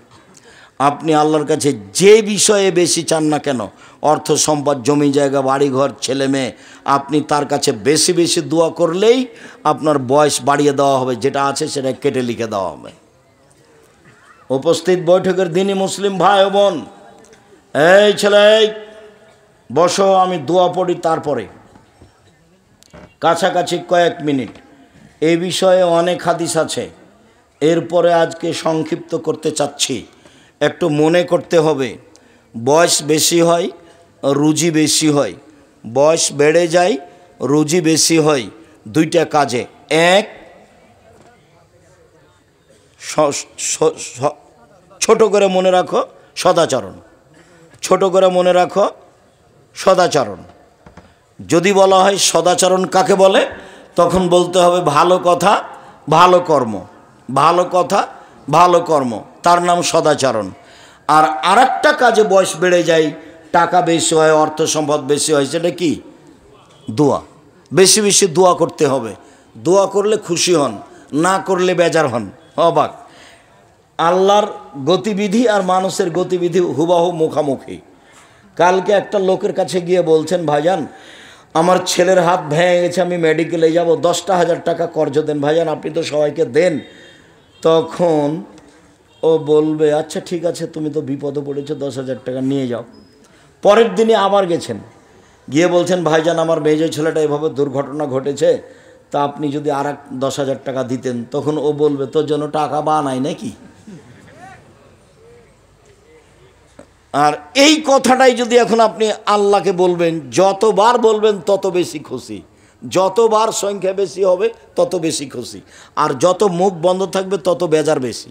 আল্লাহ আমার এই ছেলেটার 10,000 টাকার ব্যবস্থা করো, আল্লাহ তুমি আমার এই ছেলেটার 10,000 টাকার ব্যবস্থা করো, আল্লাহ আমার এই দুর্দিনে তুমি এই কাজটা করে দাও। আপনি যখন হাত তুলে বলবেন ইসমে আজম পড়ে বলবেন, তখন আল্লাহ বলবেন ঠিক আছে করে দিলাম। তার গড়াটা তার ব্যাপার, আর আমি হাত তুলে দোয়া করবো এটা আমার ব্যাপার। তিনি তো আর আমার মতো করবেন না, কাজে আমি বুঝতে পারি নাও বুঝতে পারি, হয়তো বা তার চেয়ে একটা বড় বিপদ ছিল সেটা ঠেকিয়ে দেওয়া হয়েছে, এটা চলে এসেছে, কিন্তু আমি বুঝলাম যে আমারটা কবুল হয়নি, কিন্তু আর একটা বড় বিপদ আসছিল সেটা ঠেকিয়ে দেওয়া হয়েছে, সেটা তার আমি বুঝলাম না। এই জন্য আমাকে বুঝতে হবে যে আমি দোয়া করি, আমার কাজ হলো দোয়া করা, আর তার কাজ হলো দোয়া কবুল করা। তিনি কবুল করবেন তার মতো, আমি দোয়া করতে থাকবো আমার মতো। সম্মানিত দিনী ভাই বোন, রাসূল সাল্লাল্লাহু আলাইহি ওয়াসাল্লাম এই ব্যাপারে বললেন, সদাচরণে এমন একটা জিনিস।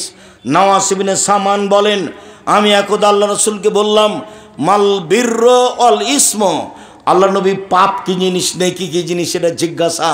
আল্লাহ নবী পাপ কি জিনিস, নেকি জিনিস, নেকি কি জিনিস, এটা জিজ্ঞাসাটা হলো পাপ কি নেকি কি, পাপ কি নেকি কি। তখন আল্লাহ রাসূল বলছেন, আল বিরর হুসনুল খলক, নেকি হলো ভালো আচরণ। বললেন না যে নেকি হলো তাহাজ্জুদ, বললেন না যে নেকি হলো হজ, বললেন না যে নেকি হলো কোরআন তেলাওয়াত, উত্তরে তিনি বললেন নেকি হলো ভালো আচরণ। পূর্বের বাক্যে ফিরে যাই, বিচার মাঠে নেকির পাল্লায় সবচেয়ে ভারী নেকি কোনটা? সদাচরণের নেকি, ভালো আচরণের নেকি।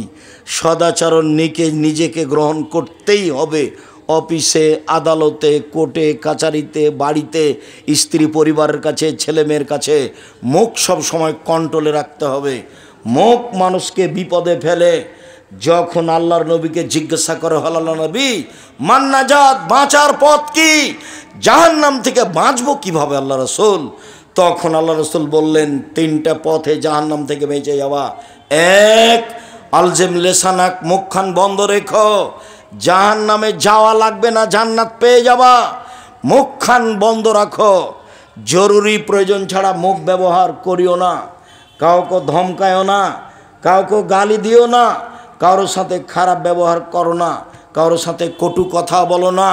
সম্মানিত দিনী ভাই বোন, বলছিলাম মুখখান কন্ট্রোল রেখো, জান্নাত পেয়ে যাবা। দুই, জরুরি প্রয়োজন ছাড়া বাড়ির বাইরে যায়ও না, জান্নাত পেয়ে যাবা। জরুরি প্রয়োজন ছাড়া বাড়ির বাইরে যায়ও না, জান্নাত পেয়ে যাবা। তিন, পাপের জন্য কাঁদো, জান্নাত হবেই। পাপের জন্য কাঁদো, জান্নাত হবেই। একটু এই ছেলে, এক মিনিট, যে বাক্যটা বলতে যাচ্ছি এই বাক্যটা আমাদের জন্য অতীব জরুরি। একদা আল্লাহর নবী বলছেন, তিন শ্রেণীর মানুষ জান্নাতে যাবেই, তিন শ্রেণীর মানুষ জান্নাতে যাবেই, যাবেই যাবে। এক, বাকাতমিন খাসিয়াতিল্লাহ, যে আল্লাহর ভয়ে কাঁদে সে জান্নাতে যাবেই। দুই, হারাসাত ফি সাবিলিল্লাহ, যে দিন ধর্মের কাজ করে, দিন ধর্মের কাজে রাত জাগে, পাহারা দেয়, এ জান্নাতে যাবেই। তিন, বাগাতান মাহারেমিল্লাহ, গাজাতান মাহারেমিল্লাহ, বেগানা নারীকে দেখে যে চক্ষু নিচু করে সে জান্নাতে যাবেই। অপর নারীকে দেখে যে চক্ষু নিচু করে সে জান্নাতে যাবেই। আল্লাহ নবী বললেন, পৃথিবীর মানুষ তোমরা তিনটা কাজ করো, জান্নাতে যাবাই যাবা। এক, আল্লাহর ভয়ে কাঁদো। দুই,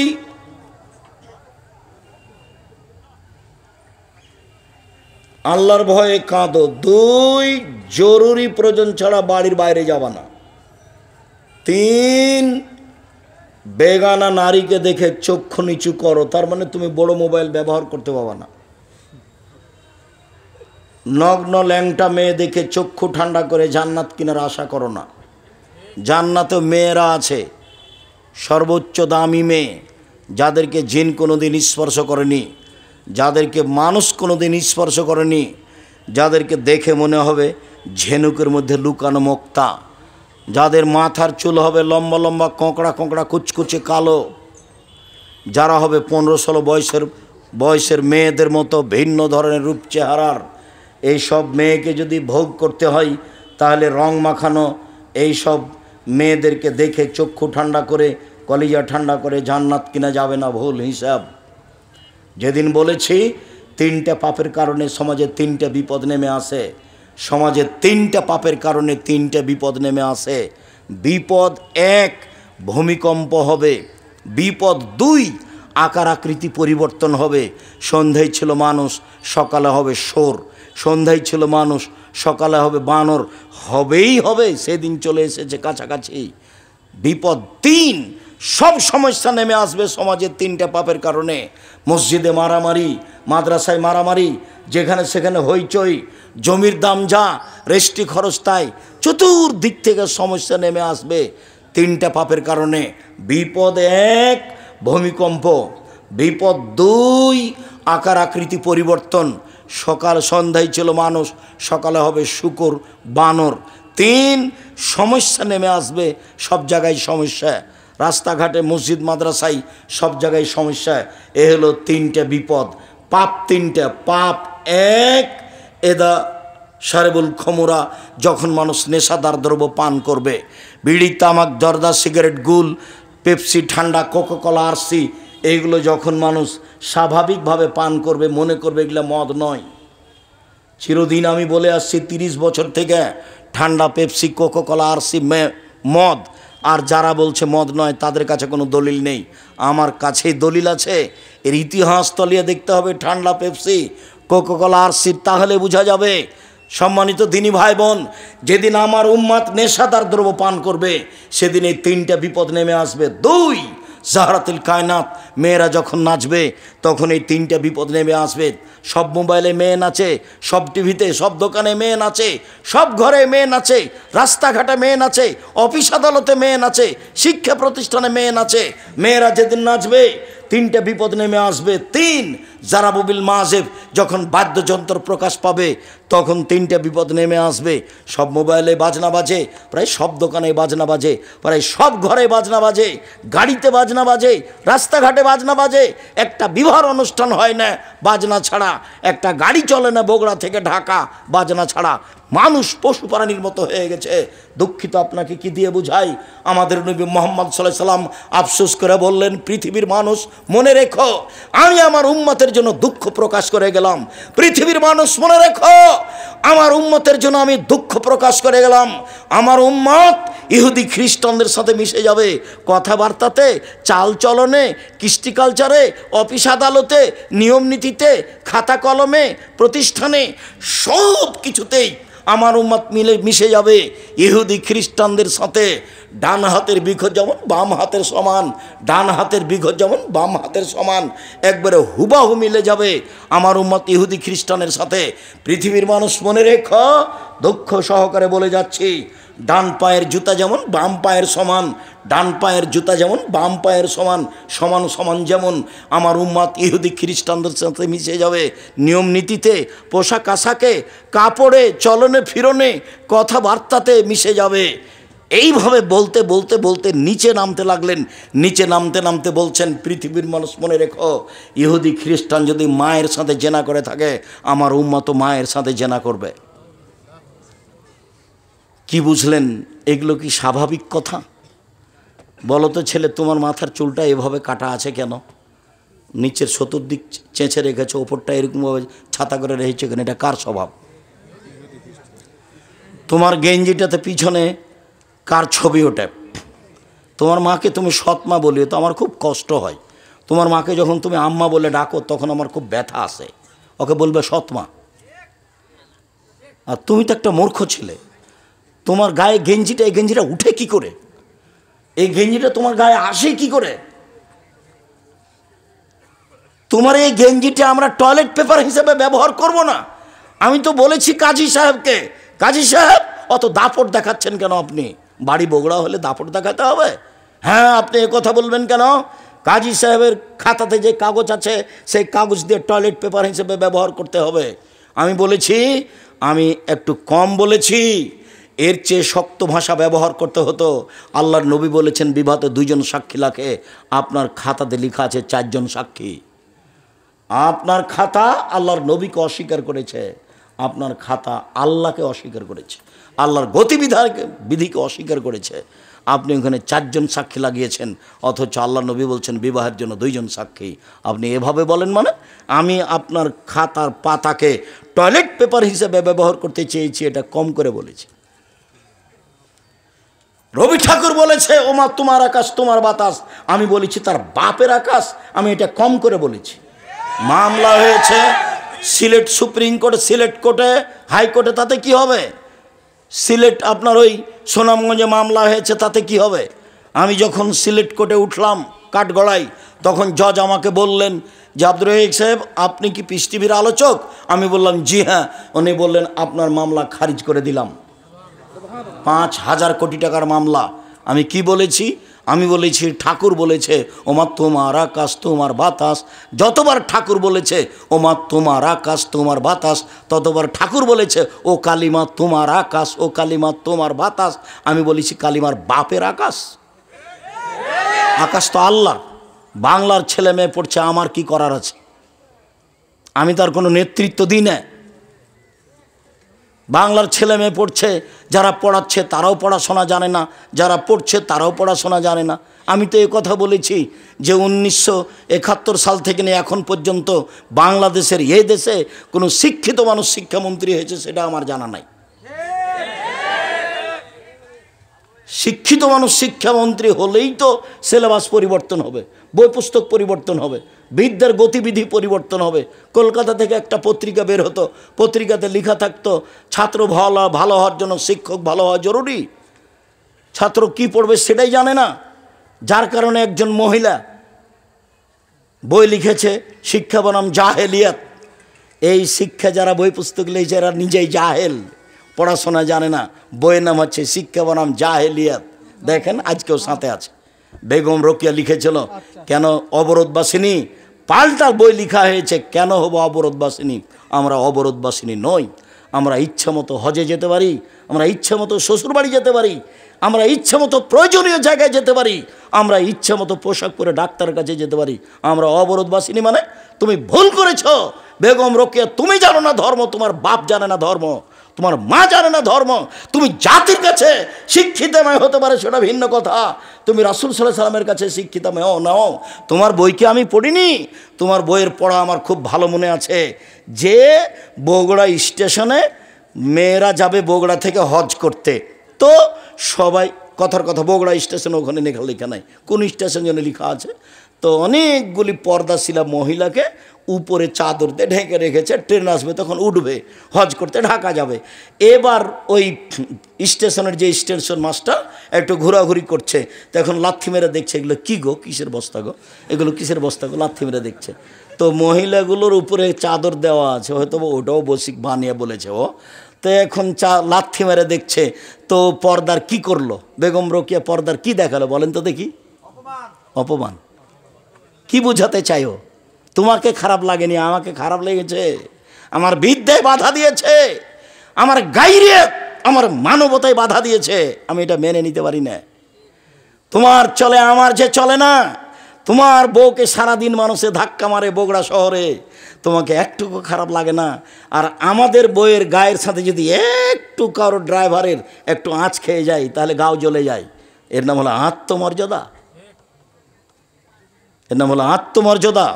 আত্মমর্যাদা। 1 মিনিট, আল্লাহ নবী স্বপ্নে জান্নাতে ঘুরছেন, দেখছেন খুব সুন্দর একটা প্রাসাদ, ঝকঝকে ভিন্ন ধরনের প্রাসাদ। আল্লাহ রসুল বলছেন সুবহানাল্লাহ, এত সুন্দর প্রাসাদ কার? তো পাশে একজন বৃদ্ধা মহিলা ওযু করছে। আল্লাহ নবী বললেন এই মহিলা বলতে পারো এই প্রাসাদ কার? তখন মহিলা বলছে এই প্রাসাদ হচ্ছে উমর রাদিয়াল্লাহু তাআলা আনহুর। তখন আল্লাহ রসুল পিছে উঠতে লাগলেন, না না না না, আমার মনটা চাচ্ছলে যে একটু ঘরের ভিতরে ঢুকে দেখি। এত বড় আত্মমর্যাদার অধিকারী মানুষের ঘরে ঢোকা যাবে না। আল্লাহর নবী পৃথিবীর সবচেয়ে দামি মানুষ, উমারের আত্মমর্যাদাকে হিসাব করে সরে আসছেন, অথচ সেখানে উমার নেই। উমারের আত্মমর্যাদা, এত বড় আত্মমর্যাদার অধিকারী মানুষের ঘরে আমি ঢুকি কি করে? এটা কে ভাবছেন? মুহাম্মদ সাল্লাল্লাহু আলাইহি সাল্লাম ঢুকলেন না, বের হয়ে চলে আসলেন। সকালে বলছেন উমার ঘরটা তোমার দেখলাম জান্নাতে, আমার মনটা চাচ্ছিল একটু ভিতরে গিয়ে দেখি, তোমার আত্মমর্যাদাকে হিসাব করে আমি ঢুকিনি। তখন উমর বলছেন, আল্লাহ নবী আপনি আমার আত্মমর্যাদাকে হিসাব করেন। এই কথা বলে তিনি ঝরঝর করে কেঁদে ফেললেন। উমর রাদিয়াল্লাহু তাআলা আনহু। তোমার আত্মমর্যাদা নেই, তোমার বোনের নেই, তোমার মায়ের নেই, তোমার বাপের নেই, দিনই আত্মমর্যাদা থাকতে হবে। সম্মানিত দিনী বোন, আপনাকে আমি দুর্বল দৃষ্টিতে দেখিনি। আপনি যদি 4টা কাজ করতে পারেন, জান্নাতের সব দরজা খোলা, যে কোনোটা দিয়ে ঢুকতে পারবেন। 1 5 ওয়াক্ত সালাত, 2 রমজান মাসের রোজা সেম, 3 স্বামীকে মেনে চলা, তিতা লাগলেও মিঠা লাগলেও মেনে চলবেন, 4 জেনায় লিপ্ত হবেন না। 4টা কাজ করেন, জান্নাতের সব দরজা খোলা। স্বামীর সাথে চলতেই হবে। যদি বলেন চলা যাবে না, তাহলে খোলা তালাক করে নেন। কিন্তু আপনি দিন রাত মেয়েকে বলবেন তোর বাপকে পানি দিয়াই, বৌমাকে বলবেন তোমার শ্বশুরকে পানি দিয়ে আসো। যদি কেউ না থাকে, তাহলে কোনো সময় আপনি 1 গ্লাস পানি নিয়ে ঠ্যাক্কস করে এইভাবে রেখে চলে যাবেন। এই সংসারের প্রয়োজন নাই। মাস মাস, দিন দিন, সপ্তাহ সপ্তাহ এভাবে কী ঢং দেখাচ্ছেন? আমি বুঝে নিলাম আপনার স্বামীর মুখ খারাপ, এটা আমি বুঝলাম।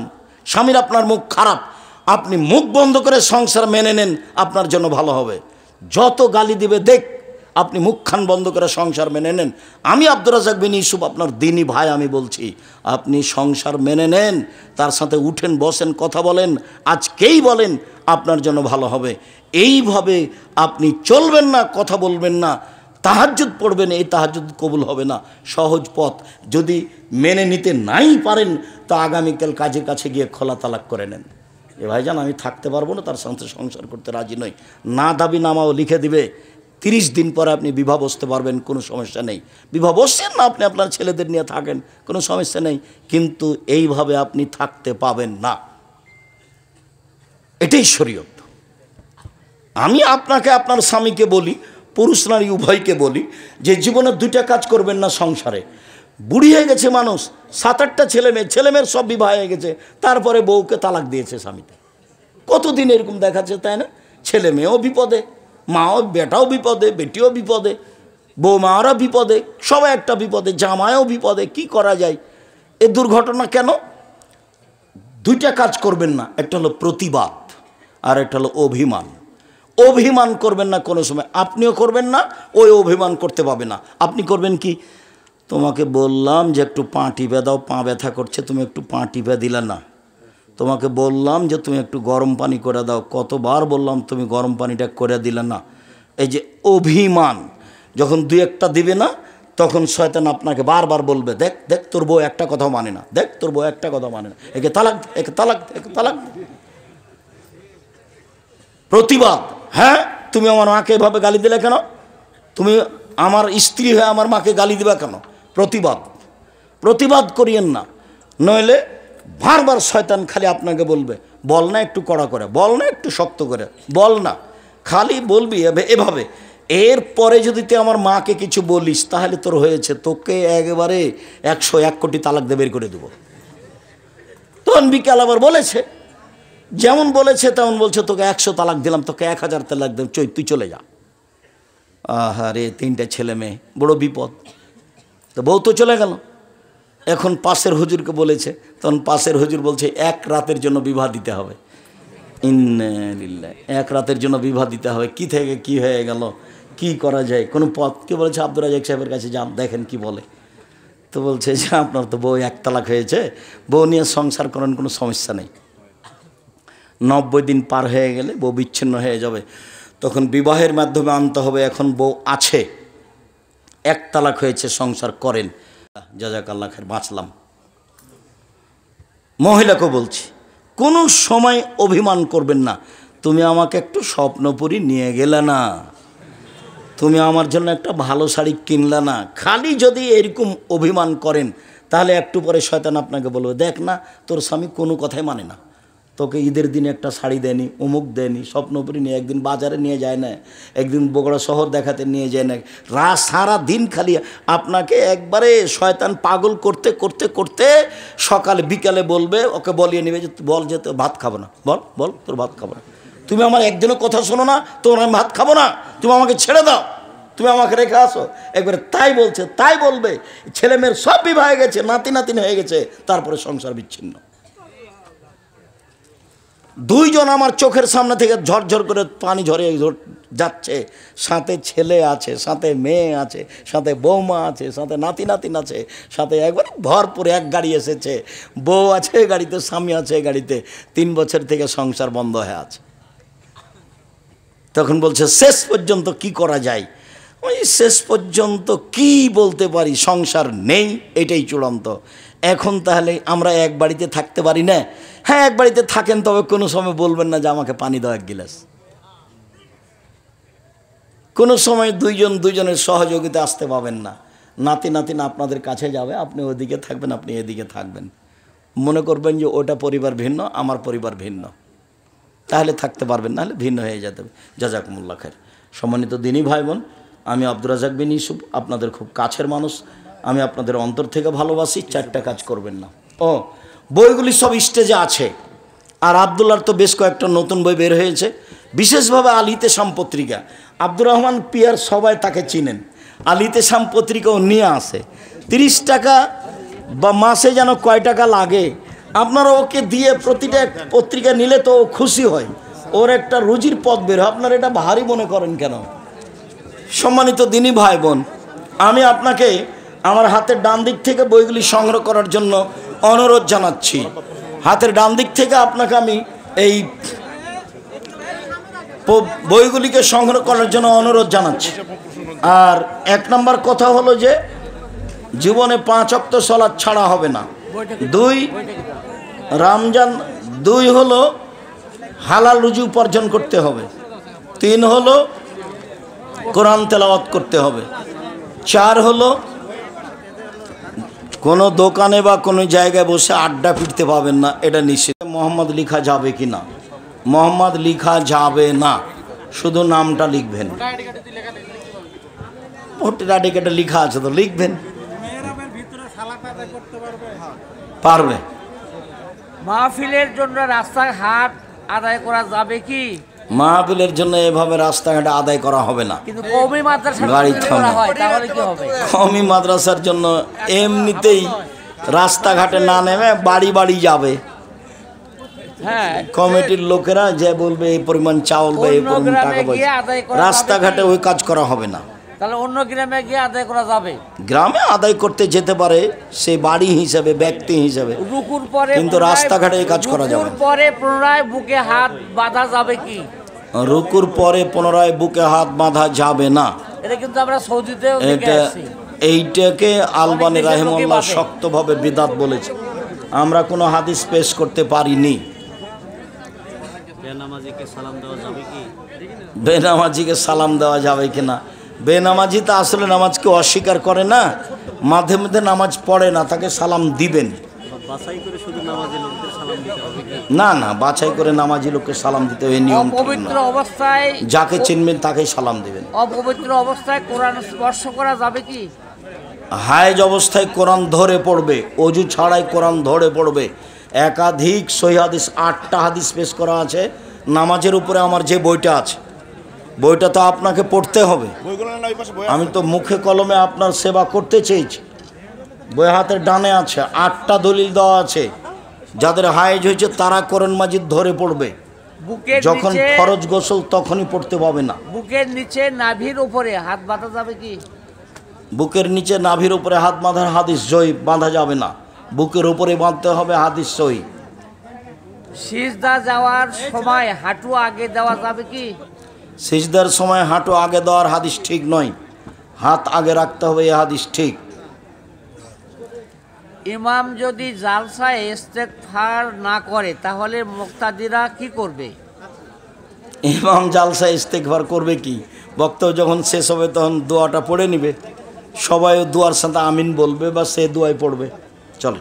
ব্যাংকে টাকা রাখা যাবে কি? জরুরি কারণে তো ব্যাংকে টাকা রাখবে, টাকা কি এখন আর পাশে রাখা যাবে? এটা নিরুপায়, রাখতেই হবে।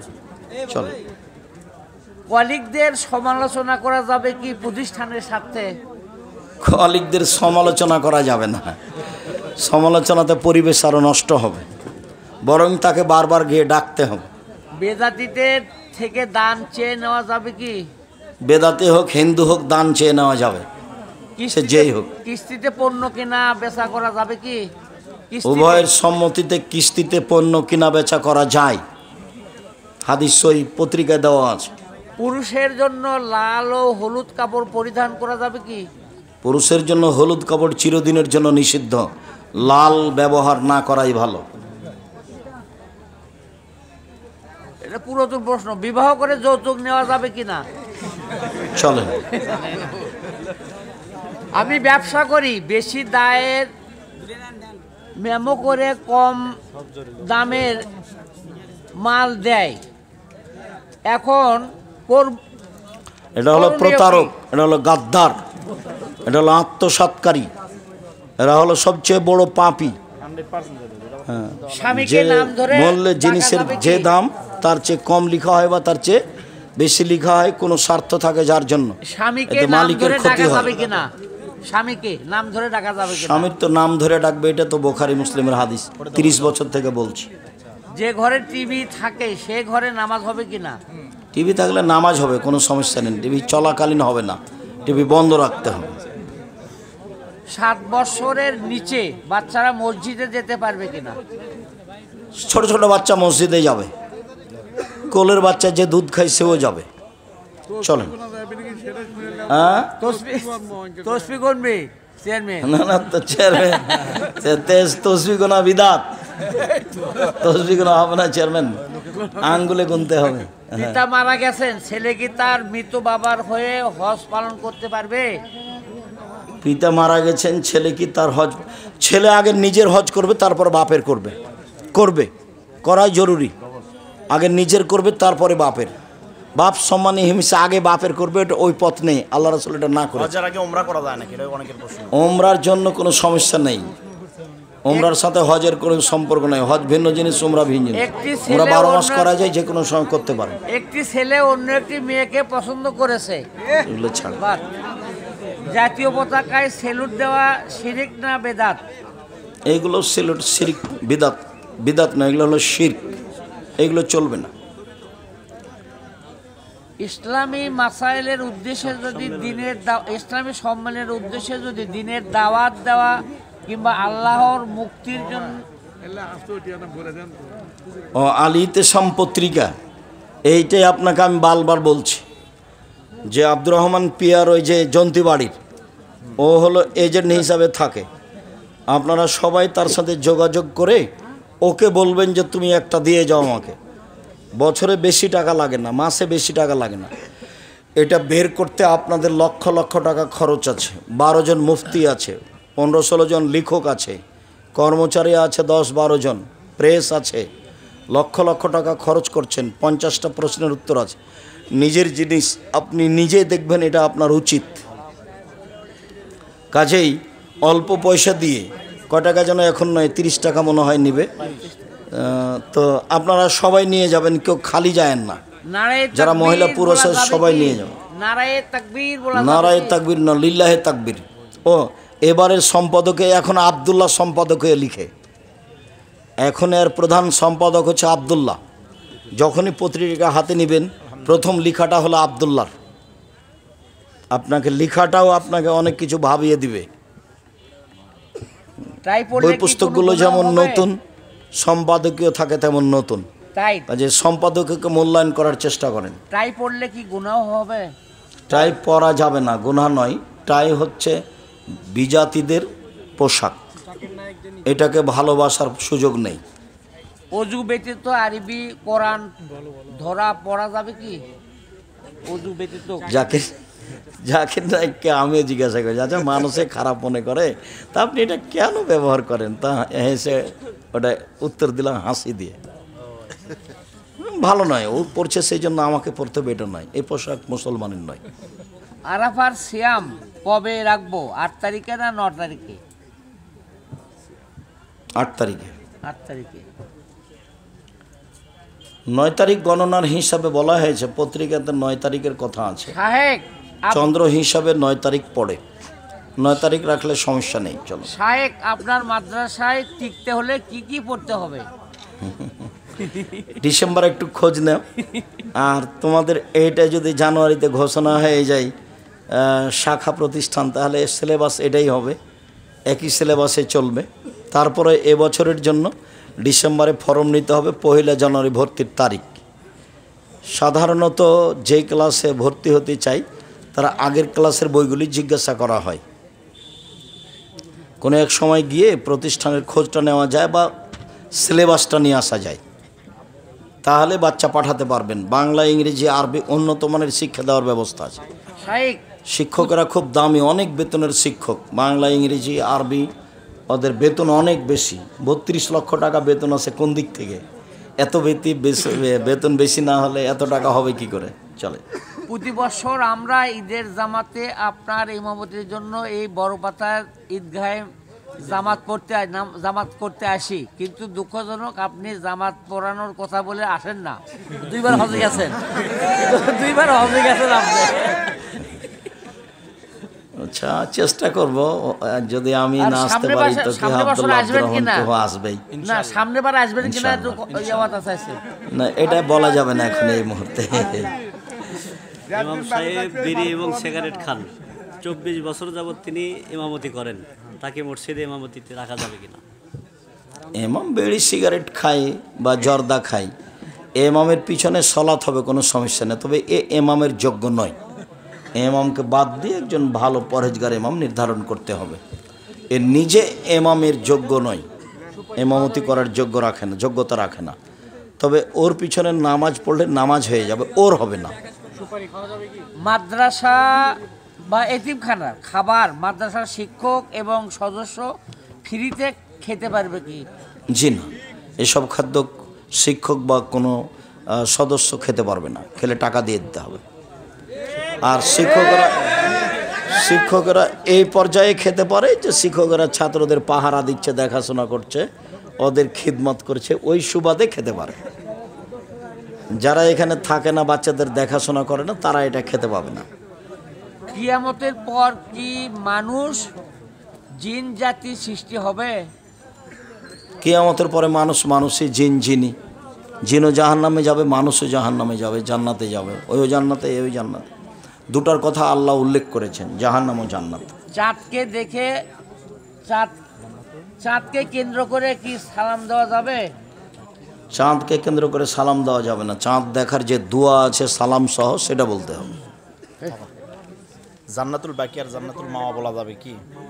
মাওয়াল্লাহ জান্নাতুল বাকি আর আরে জান্নাতুল মাওয়া তো বা জান্নাতুল বাকিউর নাম নয় তো, এদের ভুল হয়েছে, বেদাতি হাজির এগুলো করেছে।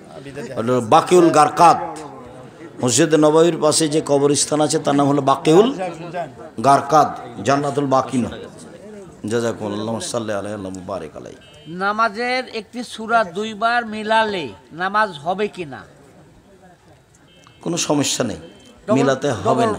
একই সূরা যদি প্রত্যেক রাকাতেই পড়ে, কোনো সমস্যা নেই। নামাজে খারাপ চিন্তা আসলে কি করণীয়? নাউজুবিল্লাহ, বাম দিকে হালকা থুথু। নাউজুবিল্লাহ, বাম দিকে হালকা থুথু, তাড়াতাড়ি। মহিলাদের কোরআন তেলাওয়াত কি পুরুষরা শুনতে পারবে? শুনতে পারে, 8 থেকে ওরা আড়ে পড়বে, এরা শুনতে পারে। ওযু করার পর যদি সন্দেহ আসে তাহলে কি করণীয়? শক্ত সন্দেহ হতে হবে, এমনি সন্দেহ হলে যাওয়া হবে না, কেননা শয়তান বেকায়দায় ফেলে। খালি বলে যে, ওই জন্য বলেছি 40 কদমের পরে যদি ঢেল ফেলে, টিস্যু ফেলে, তবে মনে হবে যে পেশাব আসলো, মানে ও বেকায়দায় পড়ে গেছে। যার জন্য একবারে স্পষ্ট না হলে সন্দেহ যাওয়া যাবে না। আল্লাহ রাসূল সন্দেহকে না করে দিয়েছেন। স্পষ্ট হলে আবার ওযু করতে হবে, না হলে নেই। ফরজের সালাত আদায়ের পর ঘুমানো যাবে কি? ফজরের সালাতের পরে আগে ঘুমানো যাবে কিনা? ঘুমানো নিষেধ নয়, সালাতের পর। তা আল্লাহর নবী বলেছেন সকালের কাজে বরকত হয়। ফজরের সালাতের পরে যদি জমি চাষ করেন তাড়াতাড়ি চাষ হবে। ফজরের সালাতের পরে যদি সাংসারিক কোনো কাজ করেন তাড়াতাড়ি সেটা সহজ হবে। ফজরের সালাতের পরে যদি পড়া মুখস্থ করেন তাড়াতাড়ি মুখস্থ হবে। আল্লাহ নবী বলেছেন, বুখারী মুসলিমের হাদিস, সকালের কাজে বরকত হয়। তো যেই কাজে বরকত হয় সেই কাজে ঘুমিয়ে থাকবে কেন? সকালে ফজরের সালাতের পরে ঘুমিয়ে গেলে বরকতের কাজটা ছুটে গেল, আর ওই অলসতা চেপে যাবে তার শরীরে। মসজিদের খতিবের ব্যক্তিগত ব্যাংক লোন থাকলে তার পেছনে সালাত পড়া যাবে কিনা? ব্যক্তিগত কি ব্যাংক লোন, ব্যাংক লোন? খালি মসজিদের খতিব না, সাধারণ মানুষের জন্যও যদি ব্যাংক লোন থাকে, ওর পিছনে নামাজ হবে, ওর জানাজা হবে না। ও মারা গেলে ওর জানাজা হবে না। লোন আছে যার, জানাজা নেই তার, ওটা এমাম হোক আর যে হোক না কেন, এমামের লোন নেওয়ার কারণে তার এমামতি বাতিল হবে না। আপনারা ওকে ছেড়ে দিয়ে অন্য মানুষ ভালো দেখেন, সেটা ভিন্ন কথা। এই কারণে তার এমামতি বাতিল হবে না। ছেলে মেয়ে দিনদার কিন্তু ছেলে বেকার, মেয়ের বাপ যদি ছেলেকে ব্যবসা করার জন্য টাকা দিতে চায়, শর্ত হচ্ছে মেয়েকে বিবাহ করতে হবে এবং সেই টাকা পরবর্তীতে ফেরত দিতে হবে। তাহলে কি টাকা নেওয়া কি যৌতুক হবে, হবে কি না? না, টাকা নেওয়া যৌতুক হবে না, এ শর্ত বিবাহ দিতে পারে। মিডিয়ার ভাইয়েরা অনেক আলোচনা ভিডিও আগে পিছে কেটে প্রচার করে, ফলে অনেক মানুষ সেই আলোচনা শুনে আপনাকে ভুল বোঝে। মিডিয়ার ভাইদের উদ্দেশ্যে কিছু নসিহত করুন। মিডিয়ারা যদি এরকম কিছু করে তাহলে তারা খেয়ানত করেছে বা করে, এটা হলো খেয়ানতে, এর নাম হলো গাদ্দারি, এর নাম হলো আত্মসাৎ। এটা করা হবে না। ওখানে কোনো বেশি কম বেশ করলে যদি মানুষ ভুল বুঝে তাহলে তো সব অন্যায় তার উপরে চাপবে গিয়ে। আর এমন মানুষকে আত্মসাৎকারী, খেয়ানতকারী বা গাদ্দার বলা হয়। শায়েখ, আপনার বক্তব্য শুনে আমি 20 বছর বয়সে দাড়ি রেখেছি। দাড়ি রাখার কারণে অনেকে ঠাট্টা মস্করা করে, তাদের উদ্দেশ্যে কিছু নসিহত করুন। বলবে এটাই স্বাভাবিক, তুমি ধৈর্যের পরিচয় দিবা।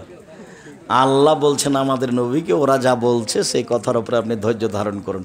আল্লাহর কি ঠেকা বেঁধেছে, একটু টিপে দিলেই তো হয়। তো না টিপে দিয়ে বলছেন যে আপনি কি করেন, ধৈর্য ধারণ করেন।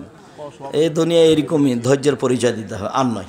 আর একটা শায়েখ, উপদেশ বই থেকে আমি প্রতিদিন ফজরের নামাজের পর উপদেশ বই থেকে আলোচনা করি।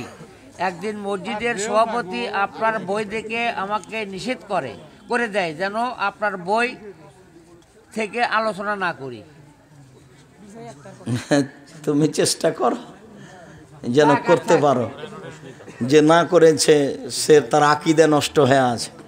আমাদের বইয়ে তো আর কোরআন হাদিসের বাইরে কোনো কথা নেই, বরং ফাজাইলা আমল যদি বই থাকে তাহলে শতকরা ৭৭% মিথ্যা আছে, ধর্মের নামে মিথ্যা কথা আছে। যাক, আল্লাহ তুমি মাফ করো আমাদের যারা মারা গেছে, তুমি তাদের কবরের শাস্তি মাফ করো। আমরা যারা